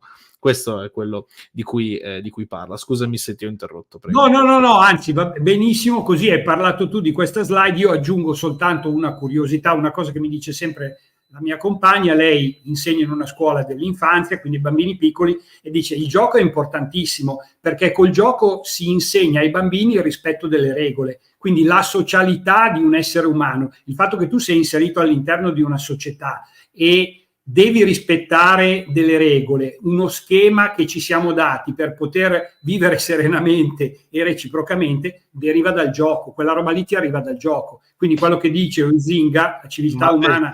Ma perché i giochi si dividono anche in varie categorie, anche durante lo sviluppo del bambino, dal gioco diciamo pratico, meramente pratico, al gioco simbolico, a determinate tipologie anche di giochi che ovviamente poi sviluppano non solo il proprio apprendimento, ma giustamente come diceva la tua compagna, ed è vero, perché qua anche io sono insegnante, quindi queste cose le ho studiate e in parte le ho dovute studiare anch'io, porta ovviamente al rispetto delle regole, rispetto anche al mondo che c'è là fuori. Prego, Marco. Sono d'accordissimo, diciamo, aggiungiamo queste, no? Un essere umano è veramente se stesso solo quando gioca, si può scoprire di più da una persona in un'ora di gioco che in un anno di conversazione. Questa io la sottoscriverei e la scriverei a caratteri cubitali da tutte le parti, perché il gioco tira fuori il meglio e il peggio, e soprattutto il peggio delle persone. E poi questo è importante, l'ultimo passaggio: giocando si accelera artificialmente la curva di apprendimento attraverso uno sviluppo corretto dei processi cognitivi. Cosa vuol dire? Vuol dire che si supera rapidamente quello che è l'effetto di Dunning-Kruger. Cos'è l'effetto di Dunning-Kruger? Dunning e Kruger sono due sociologi, psicologi appunto, che hanno sviluppato questa considerazione, cioè cosa dicono? La competenza di una persona e la fiducia sulle proprie conoscenze non vanno di pari passo. Inizialmente, quando uno è un neofita, ha una grande pur avendo una competenza scarsissima, ha una grande fiducia, questa è la curva di apprendimento, ha una grande fiducia in quelle che sono le sue scarsissime competenze, per cui dice: ah sì, la soluzione è chiara, ogni volta fai così. Poi dopo, col passare del tempo, quando cominci ad acquisire un po' di competenze, ti accorgi che non capivi niente all'inizio e dici: no, io mi sa che quando siete al punto 2 non ci capisco niente di questo problema. Poi pian pianino diventi esperto, quindi la competenza segue un percorso di crescita pari alla fiducia in quell'ambito lì, e quindi ogni problema va analizzato con cura e ha una sua soluzione. Ecco, secondo me il gioco del wargame di cui stiamo parlando adesso serve appunto a sviluppare rapidamente questa curva di apprendimento nell'ambito di varie tematiche: la tematica storica, la tematica storico-militare, le tematiche culturali e così via. E un altro tema, un'altra cosa curiosa e interessante su cui mi faceva piacere dire due parole è la quasi dicotomia tra la giocabilità e l'accuratezza storica, la semplicità e la complessità. Cioè, quando si parla di wargame, spesso le persone hanno un approccio un po' critico, perché dicono: ma se il gioco è molto accurato storicamente, il gioco risulta complesso e quindi non appassionante per i giocatori. Se il gioco invece è ben giocabile, è agevole, è divertente, è un po' troppo semplice, un po' troppo, come si dice, semplicistico. Ora, questa cosa qui, come dire, non è vera. Non è mica detto che io, per avere un gioco che sia accurato storicamente, debba ricreare in maniera specifica e minuziosa tutte le attività che concorrono ad ottenere un determinato risultato. Questo può essere, come dire, compreso ragionando sul fatto che il wargame rappresenta un conflitto bellico e quindi rappresenta un fenomeno complesso, e nell'ambito dei fenomeni complessi vale l'analisi di Pareto, la legge di Pareto, per cui cosa dice la legge di Pareto? In un sistema complesso ci sono pochi elementi che concorrono a ottenere a produrre un determinato risultato, e ce ne sono molti che invece hanno un effetto marginale e creano un disturbo. Quindi, per raggiungere l'accuratezza storica è opportuno identificare in maniera corretta quelli che sono gli elementi chiave per discriminare, per definire, per chiarire il punto nodale di una determinata ricostruzione storico-militare bellica, ed avere nel contempo una ricostruzione, un gioco che sia, mi ripeto, che sia giocabile, che sia piacevole e che sia nel complesso semplice, pur ricostruendo fedelmente gli aspetti storici che sono di mio particolare interesse. E infatti i wargame hanno avuto un po' questa evoluzione. Se uno guarda la storia del wargame ricreativo, che si sviluppa grosso modo dagli anni 60 in poi, dagli anni 60 del secolo scorso in poi, si può grosso modo dire che i primi 30 anni hanno visto un approfondimento di tipo analitico della simulazione, per cui il realismo è stato visto come una grandissima attenzione al dettaglio, un approfondimento tecnico quasi maniacale. In questo modo tutti i regolamenti che sono stati sviluppati negli anni hanno un po' il difetto di essere dei giochi macchinosi, poco giocabili, magari anche poco divertenti, più per appassionati, per quasi nerd di queste questioni wargamistico-militari, e non per il grande pubblico. Nei 30 anni successivi, quindi quelli che vanno dal 90 al 2020, c'è stato il ribaltamento delle questioni legate al gioco, e c'è stato un approfondimento maggiormente di tipo sintetico della simulazione, cioè si guardava al risultato più che ai singoli passaggi tecnici della simulazione stessa. Quindi il realismo è l'attenzione più che al dettaglio, l'attenzione al risultato finale. L'approfondimento tecnico in questi giochi è minore rispetto a quello dei giochi del trentennio precedente, e il vantaggio è stato quello di avere dei giochi che sono maggiormente giocabili, più aggredibili anche da parte del grande pubblico. Poi ovviamente ci sono dei limiti, perché attualmente ci sono dei giochi che sono solo dei giochini e hanno poco a che vedere con delle simulazioni storiche. Se uno invece prende i giochi che venivano sviluppati prima degli anni 2000, hanno molto più a che vedere con le simulazioni storiche rispetto alla maggior parte dei giochi che vengono prodotti adesso. Certamente la giocabilità ne ha giovato, meno magari l'approfondimento, il dettaglio tecnico. Insomma, bisogna trovare il giusto equilibrio di quello che uno vuole fare. Alla fine vale il discorso che abbiamo fatto prima, e cioè l'importante è divertirsi. Io gioco una certa cosa perché mi piace un certo tipo di gioco, tu giochi a un altro tipo di regolamento con altri soldatini, perché alla fine siamo persone che si trovano attorno a un tavolo a tirare dadi, a giocare con i soldatini. L'importante è divertirsi, al di là di tutti questi bei discorsi che stiamo facendo. Secondo me il wargame poi è estremamente interessante perché è una narrazione non lineare. Io faccio il docente come te, e quando tu devi spiegare qualcosa, normalmente, abitualmente, tu racconti quel qualcosa che devi spiegare ai tuoi studenti in modo lineare, e dentro a questa cosa qui ci gioca molto la teatralità, la tua teatralità come docente, come insegnante. Se tu invece usi, e tutte le discipline non sono lineari, è il docente che cerca di rendere lineare una disciplina, ma le discipline, qualunque esse siano, sono di tipo poliedrico, per cui andrebbero aggredite a 360 gradi. E il wargame ha questo vantaggio, che è un approccio non lineare, cioè tu vieni buttato dentro in un problema che devi cominciare a gestire, a padroneggiare a 360 gradi. E questo secondo me è un grosso vantaggio nel momento in cui tu vuoi insegnare qualcosa. Come dire, adesso va tanto l'idea insegnare facendo. Il wargame può essere un insegnare facendo. Mi permetto di dire una cosa molto importante e a cui io credo molto. Per imparare una cosa si può imparare una cosa anche facendola, ma il punto di partenza per imparare una cosa è mettersi a studiarla su un libro e a impararla nel modo classico. Guarda, quando uno... ti assicuro, Marco, che... quello che stai dicendo è realissimo. Ma perché? Ma perché adesso lo insegnano anche a noi insegnanti. Noi distinguiamo sempre tra la conoscenza, cioè la conoscenza effettiva, cioè del padroneggiare determinate tematiche, il saperle utilizzare, cioè l'abilità, e poi c'è la competenza, che è la fusione di queste due, cioè avere quell'atteggiamento in quel determinato momento per poter combinare sia quello che sai che quello che sai fare.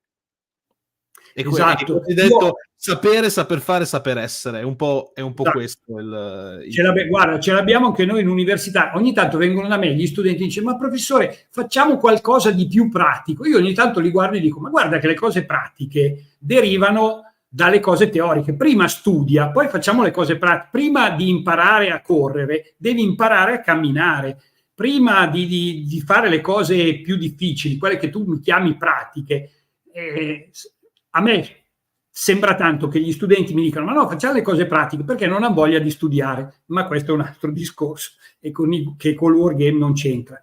Poi il wargame è bellissimo perché è uno storytelling e è un racconto, per cui, visto che le esperienze degli esseri umani derivano dal racconto. Pensa a Barbero quando racconta la storia in televisione o nelle live, cioè riesce a coinvolgere le persone, attiva dei processi riflessivi e formativi. Secondo me c'è tantissima gente che ha cominciato a interessarsi di storia in senso ampio perché ascolta Barbero, persone che prima non si sarebbero mai non gli sarebbe mai passato nell'anticamera del cervello di comprarsi dei libri di storia e di approfondire certi argomenti, e lo fanno perché c'è qualcuno che li coinvolge. Ecco, il wargame secondo me è un potentissimo storytelling che può coinvolgere moltissimo le persone, ma anche gli studenti, ma anche, non so, i militari.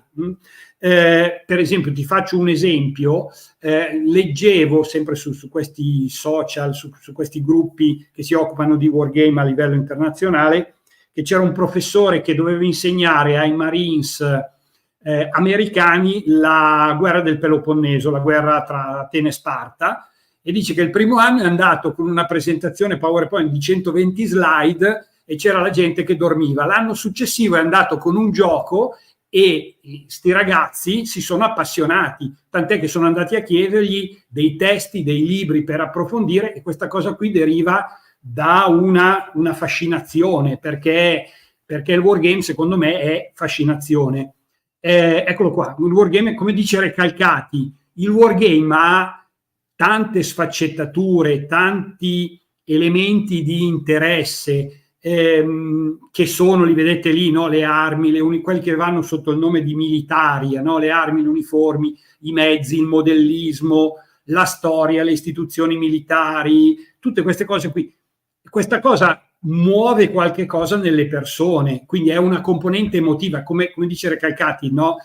Insegnare a un qualche cosa di erotico, a una componente sentimentale e affettiva, no? E questa cosa qui, secondo me, anche nel wargame è molto importante. Il discorso dell'imparare facendo, quello che dicevi tu, no? Dopo che hai studiato una cosa, puoi anche metterti a praticarla, per cui raccontamelo e lo dimenticherò, mostramelo e potrò ricordarmelo, coinvolgimi e lo imparerò. Io ho imparato tante cose perché sono stato coinvolto su un tavolo da gioco facendo delle cose che mi hanno affascinato, che mi hanno appassionato e che mi hanno costretto poi a valle a dover andare ad approfondire. Ho detto, ma che bella cosa che abbiamo fatto, voglio approfondirla, voglio studiarla, voglio impararla perché non la conosco come invece vorrei. Poi un altro tema culturale del wargame, se voi vi prendete un qualunque libro che parla di storia militare, tu citavi prima il libro di Mirko Campochiari e di Paolo Capitini, no? Le parole della guerra. A me è arrivato questa mattina perché Mirko me l'ha spedito, e parla nel suo libro di questi principi che sono i principi della guerra di Clausewitz, di Sun Tzu. Ecco, se voi giocate, il principio dell'unità di comando vi è chiarissimo che cos'è, il principio della sorpresa, il principio della semplicità dei piani d'operazione, dell'economia delle forze, della concentrazione della massa, cioè della manovra, cioè sono tutte cose che l'attrito in guerra, cosa vuol dire il fatto che un'unità in guerra si usura, perde le sue capacità e le sue caratteristiche di combattimento. Questa è una cosa che si può sperimentare giocando. Il wargame sviluppa, come dire, competenze di tipo qualitativo e quantitativo. Guardo l'orologio perché ho paura che andiamo molto lunghi. Esperienze qualitative ed esperienze quantitative. Cosa vuole dire qualitativo e quantitativo? Lo vedete in questa tabella. Invece che leggervi questa tabella, che è un po' sterile, comunque secondo me si può cogliere, no? Gli aspetti qualitativi sono legati alle descrizioni, sono quelli basati sulle scienze umanistiche, sono gli aspetti fenomenologici. Gli aspetti quantitativi sono quelli basati sull'empirismo, sulla spiegazione, sulla quantificazione, sulle misurazioni. Cerchiamo di vederle in un caso pratico. Qui vi faccio vedere un caso pratico. Fa un gioco campagna su delle carte geografiche vere e proprie. Avevamo la carta del Touring Club italiano, era alla fine degli anni 80, inizio anni 90, anzi metà degli anni 80, metà fine degli anni 80, un paio d'anni abbiamo giocato questa campagna, che era una ricostruzione di una campagna napoleonica nel nord Italia, 1813, in cui c'erano delle forze austriache, sono i pallini bianchi, delle forze russe, quindi c'era un nucleo di forze austro-russe, supportate poi, vedete lì in basso, da quella freccia rossa, da delle forze inglesi che risalivano da Genova, anzi da Spezia, risalivano verso sulla Valle del Taro per entrare per congiungersi con le forze russe, e dall'altra parte sulla linea del fronte, che era grosso modo sul fiume Ticino e fino all'altezza di Pavia Stradella, poi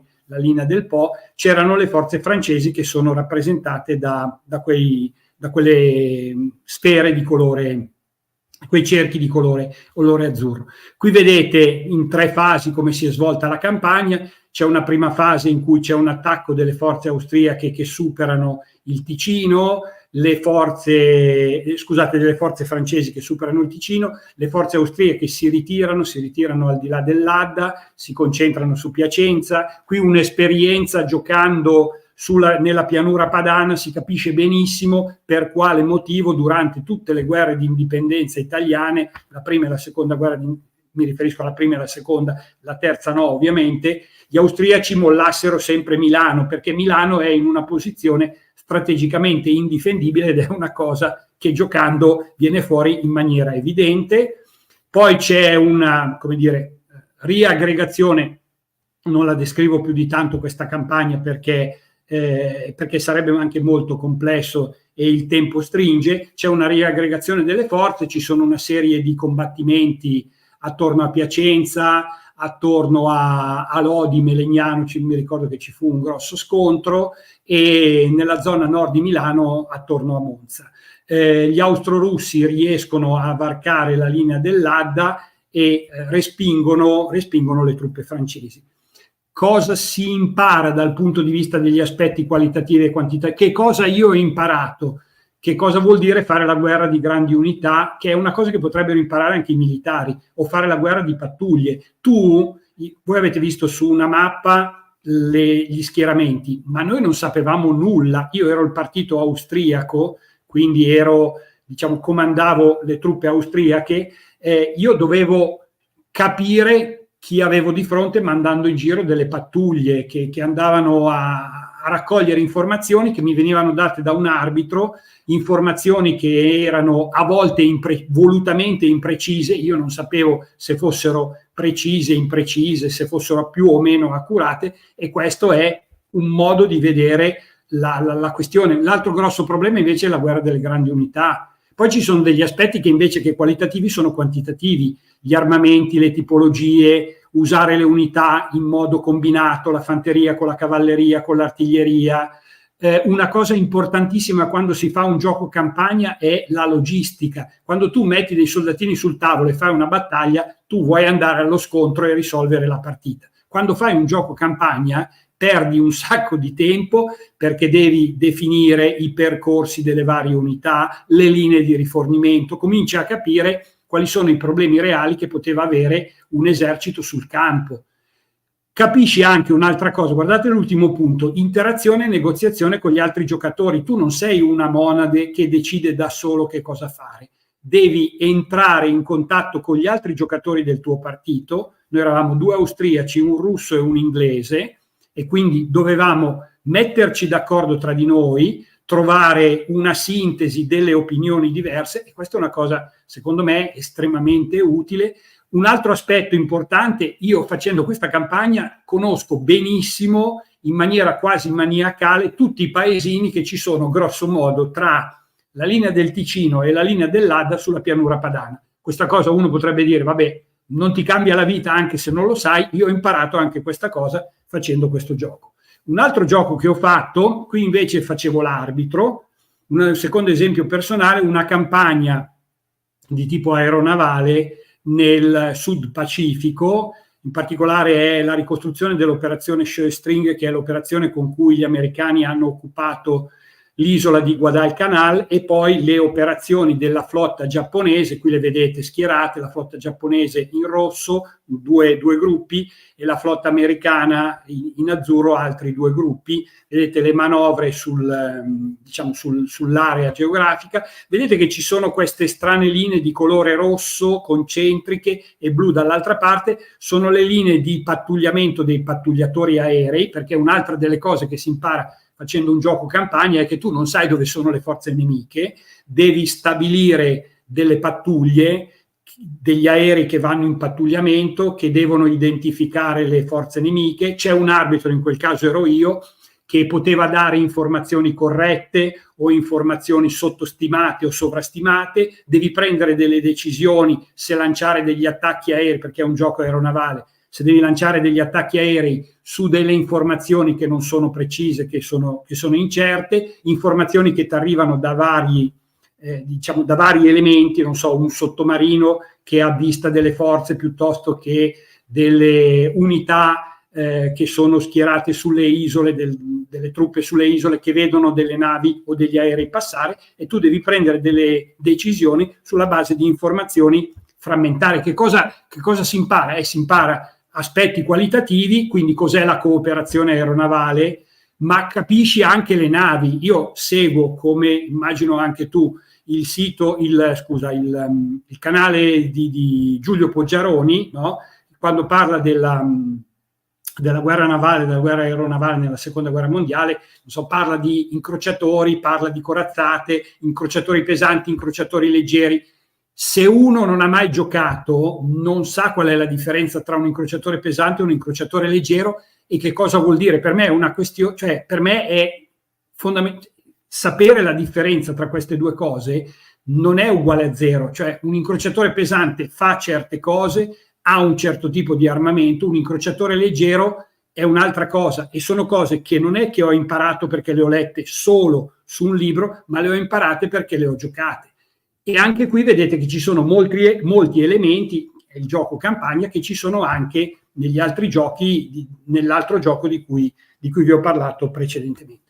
Alla fine, perché è interessante culturalmente il wargame? Perché è un'attività di decision making, cioè c'è un'opposizione, c'è una pressione temporale, perché non è che puoi aspettare 20 anni per prendere una decisione, e quindi tu devi identificare il problema, definire i criteri, soppesarli, indicare delle alternative, valutare le alternative e poi prendere una decisione, implementare la decisione e vedere cosa succede e assumerti le responsabilità di quella decisione. Secondo me il wargame è estremamente formativo perché insegna ad assumersi la responsabilità delle decisioni che si prendono, in senso positivo o in senso negativo.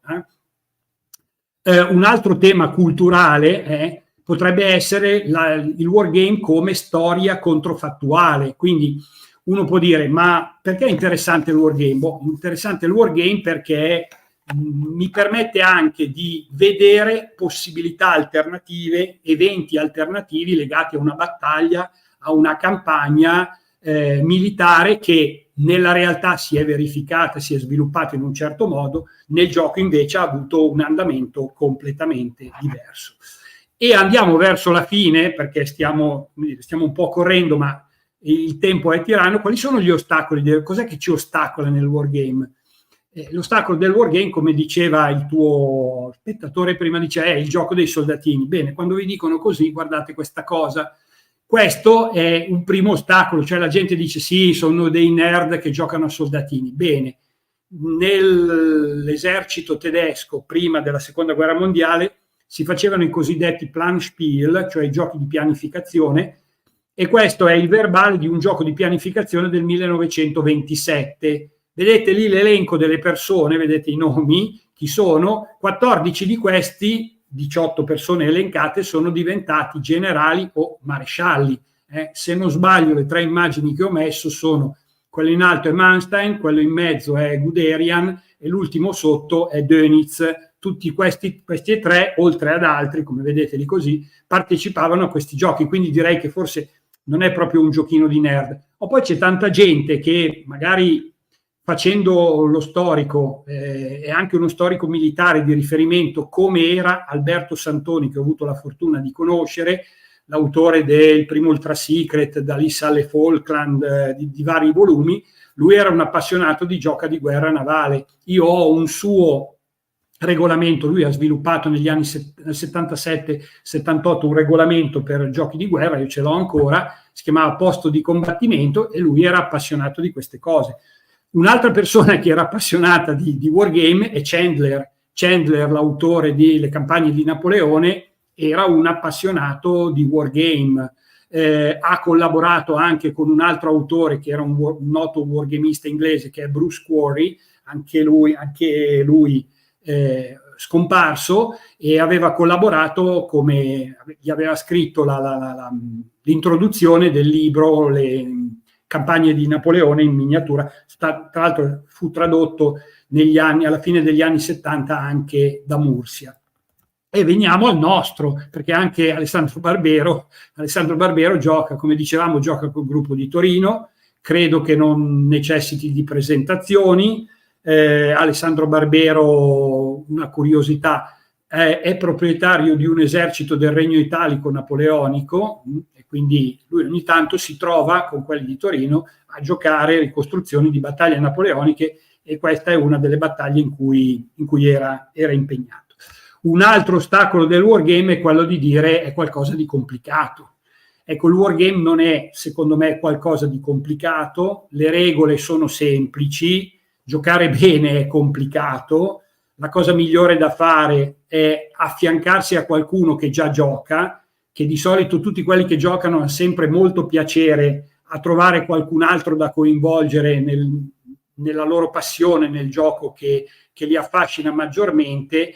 Io credo che si dica così, come sempre, no? Quando si dice ma io non ho tempo di fare questa cosa, è perché uno non ha voglia di trovare il tempo, perché quando uno ha voglia di fare una cosa il tempo lo trova. E qui uno dice è qualcosa di complicato perché probabilmente siamo ormai tutti disabituati al ragionamento, alla speculazione, che insomma preferiamo non addentrarci in qualcosa che così di primo acchito ci sembra complicato. L'altra cosa che come dire, è un ostacolo, è una curiosità che ogni tanto si sente raccontare, è un gioco di dadi, quindi è un gioco di fortuna. Non è vero. Nei wargame si usano molto i dadi, perché i dadi rappresentano, come c'è scritto qui, l'aleatorietà della guerra. Cioè la guerra è un fenomeno complesso in cui devi prendere dei rischi, perché non è detto che le cose vadano come un'equazione matematica, e il dado rappresenta il caso. Quindi il caso può una volta andarti bene, una volta andarti male, ma nella media il caso e quindi i lanci del dado si compensano. Come c'è scritto lì, il wargame, come la guerra, non esiste senza rischi. Un altro ostacolo del wargame, una cosa curiosa, il wargame è un modello. Io che dal punto di vista ingegneristico mi occupo tanto anche di modelli matematici per la descrizione di fenomeni, anche modelli, se c'è qualche ingegnere che mi segue, modelli a elementi finiti per descrivere il comportamento meccanico di un oggetto sottoposto a certe condizioni di carico esterno applicato, è un modello, non è la realtà, bisogna stare attenti, no? È un modello, e quindi come tutti i modelli è molto utile perché ti dà delle informazioni relativamente al modello. Come tutti i modelli ha dei limiti. Da ingegneri, quando si parla di un modello matematico fisico, bisogna sempre descrivere da subito quelli che sono i limiti, perché è un elemento che tutti hanno molto chiaro in testa, perché qualunque modello è utile, ma ci sono anche all'interno delle imprecisioni. Lì rubo un'affermazione che è tipica della PNL, la programmazione neurolinguistica: la mappa non è il territorio, un disegno non è il pezzo, un disegno è una rappresentazione di un oggetto. Il disegno di una pipa non è la pipa, chiaro cosa voglio dire? Quindi il wargame è un modello, non è la realtà, è un modello molto utile.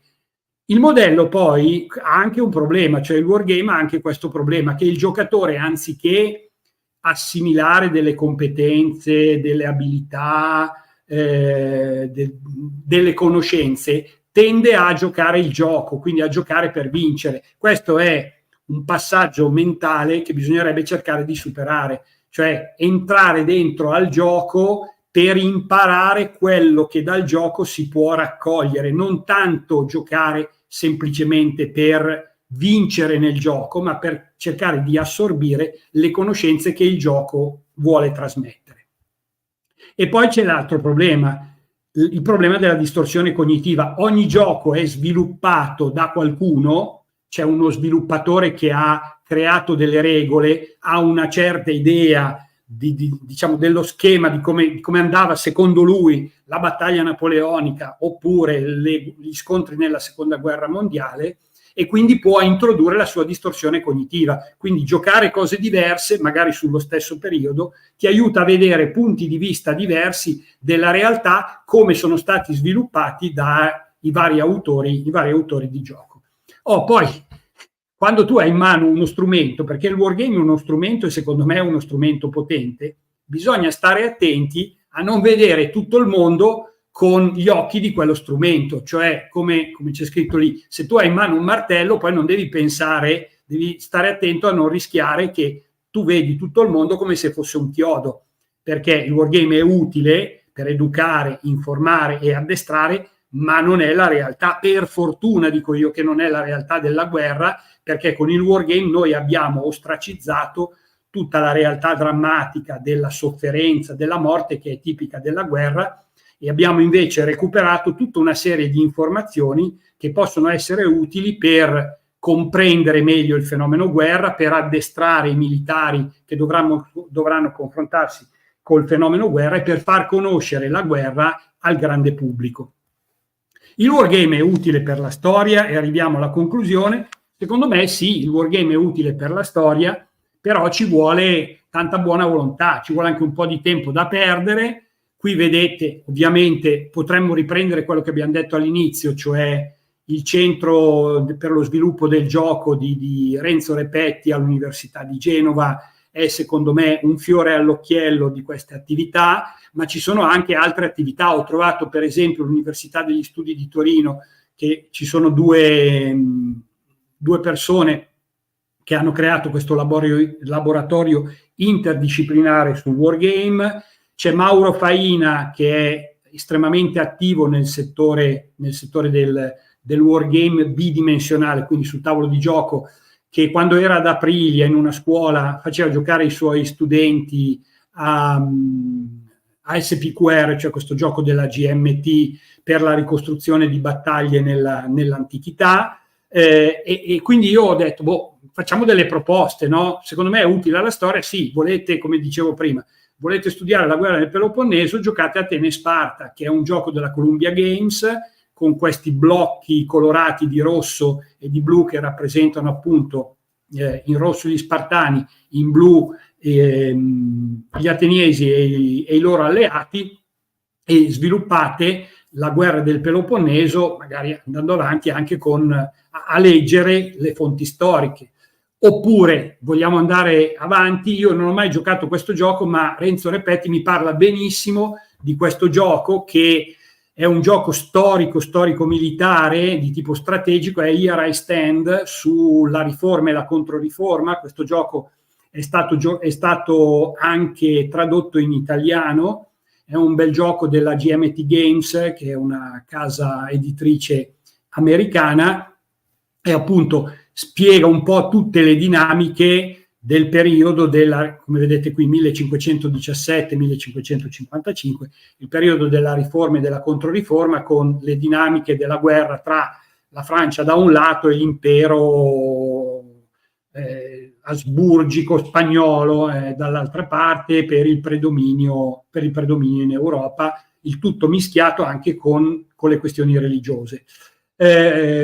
Vado avanti con i periodi storici. Un'altra proposta che vi posso fare, qui sto sempre proponendo dei giochi tra virgolette più semplici, quindi senza l'uso di miniature che necessitano di doverle dipingere, di doverle mettere su delle basette, e quindi magari è un po' più complicato. Qui si compra la scatola del gioco e, come dicevo, con un prezzo dalle 50 alle 100 euro si riesce ad avere un gioco in scatola immediatamente fruibile. La terza proposta è Command & Colors. Command & Colors è un sistema sempre della GMT che sviluppa battaglie napoleoniche tra vari eserciti, inglesi, francesi, austriaci, russi, spagnoli e così via. Ci sono diverse scatole con tutta una serie di espansioni, e anche questo può essere di interesse sempre per una persona che si occupa di storia moderna.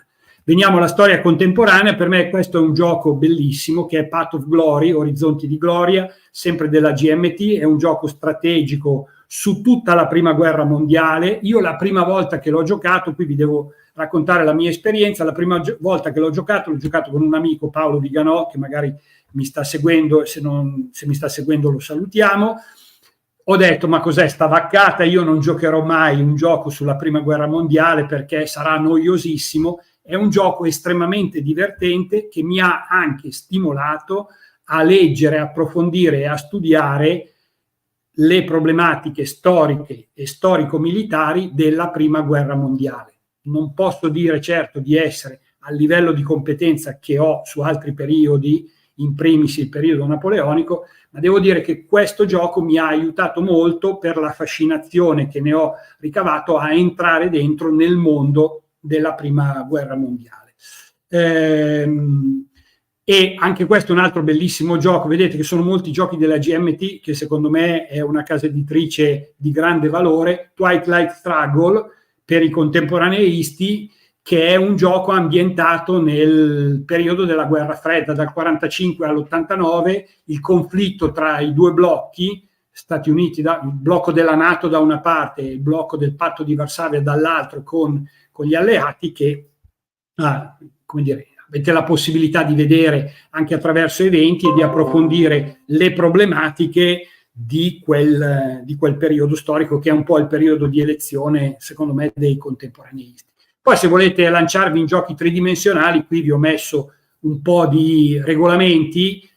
È una scelta per cui qualcuno può dire ma non c'è quello che a me piace più di tutti gli altri, e quindi io ho una particolare predilezione per i giochi che ricreano uno scenario ampio, quindi una grande battaglia, più che per i giochi che sono dedicati all'iperrealismo tattico, no? Per cui vedete alcuni giochi come Volley and Bayonet, come Grande Armée, come come Bloody Big Battle e così via. Come secondo me un gioco bellissimo è Fistful of Tau, un pugno di missili, che è sul periodo contemporaneo. Secondo me è un regolamento fatto molto bene, che ricrea gli scontri e i combattimenti nella guerra contemporanea, la guerra anche attuale. Questi sono tutti a pagamento, quelli commerciali. Esistono anche dei siti dove avete la possibilità di scaricare giochi in libera distribuzione. Il wargame è importante perché giocando a wargame si capiscono i dettagli, e i dettagli sono fondamentali, perché la differenza la fa chi li nota i dettagli. E credo che con questo abbiamo concluso. Sì, per approfondire, se siete interessati, vi lascio proprio una carrellata veloce di testi. Ecco, qui ho ripreso il libro di Mirko, appunto, perché stamattina lo sfogliavo e dicevo: questo libro è perfetto. E lo sfogliavo e dicevo: guarda, racconta questo argomento, poi racconta quest'altro, salta da scontri del periodo medievale a battaglie della seconda guerra mondiale, affiancato con un bel gioco, con un bel wargame. Questo libro è perfetto e fa capire le problematiche della guerra. Si chiama Le parole della guerra. Se devo fare una critica è sul titolo, che a mio modo di vedere è un po' limitativo degli argomenti che invece questo libro tratta, e lo consiglio a tutti. Non è certamente un libro di wargame, ma lo consiglio affiancato a un bel wargame, magari sulla seconda guerra mondiale o sulle guerre contemporanee. A fianco avete dei libri che venivano pubblicati, che negli anni '80 c'è stato un po' il boom di queste cose in Italia, e Mursia soprattutto ha pubblicato una serie di libri in italiano, uno di Luigi Casali, che è un giocatore di wargame oltre che storico-militare, che mi onoro anche di conoscere, direi che è un amico, Giovanni Saladino di Roma, che non ho mai conosciuto, e poi la traduzione italiana del libro del Quarry, Le campagne di Napoleone, poi il libro di Umberto Tosi, i giochi di guerra. Ormai purtroppo in italiano non si traduce più nulla, quindi le cose moderne, esattamente come scrive Alessio Baccetti, la Mursia ha fatto una mini collana, verissimo. C'era anche un altro libro sui combattimenti aerei, mi pare Mike Speak o qualcosa del genere, i combattimenti aerei simulati, una cosa del genere.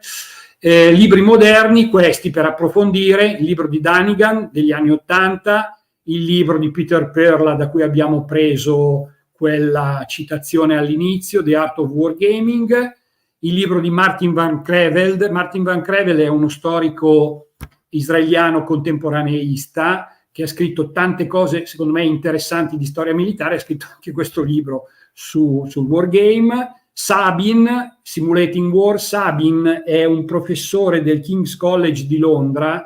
Il King's College di Londra ha anche degli insegnamenti sul wargame a livello universitario, per cui lui insegna lì così. Credo che lavori in una facoltà che potrebbe essere tradotta in italiano come scienze politiche, scienze strategiche, e lui si occupa di questa disciplina.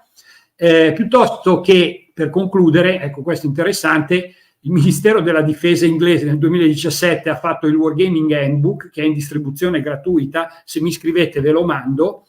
E sempre in distribuzione gratuita c'è il libro di Caffrey, che è del Naval War College Press, che è quello di Annapolis della Marina americana, che è un wargaming, come il wargame ha modellato la storia e come può modellare il futuro.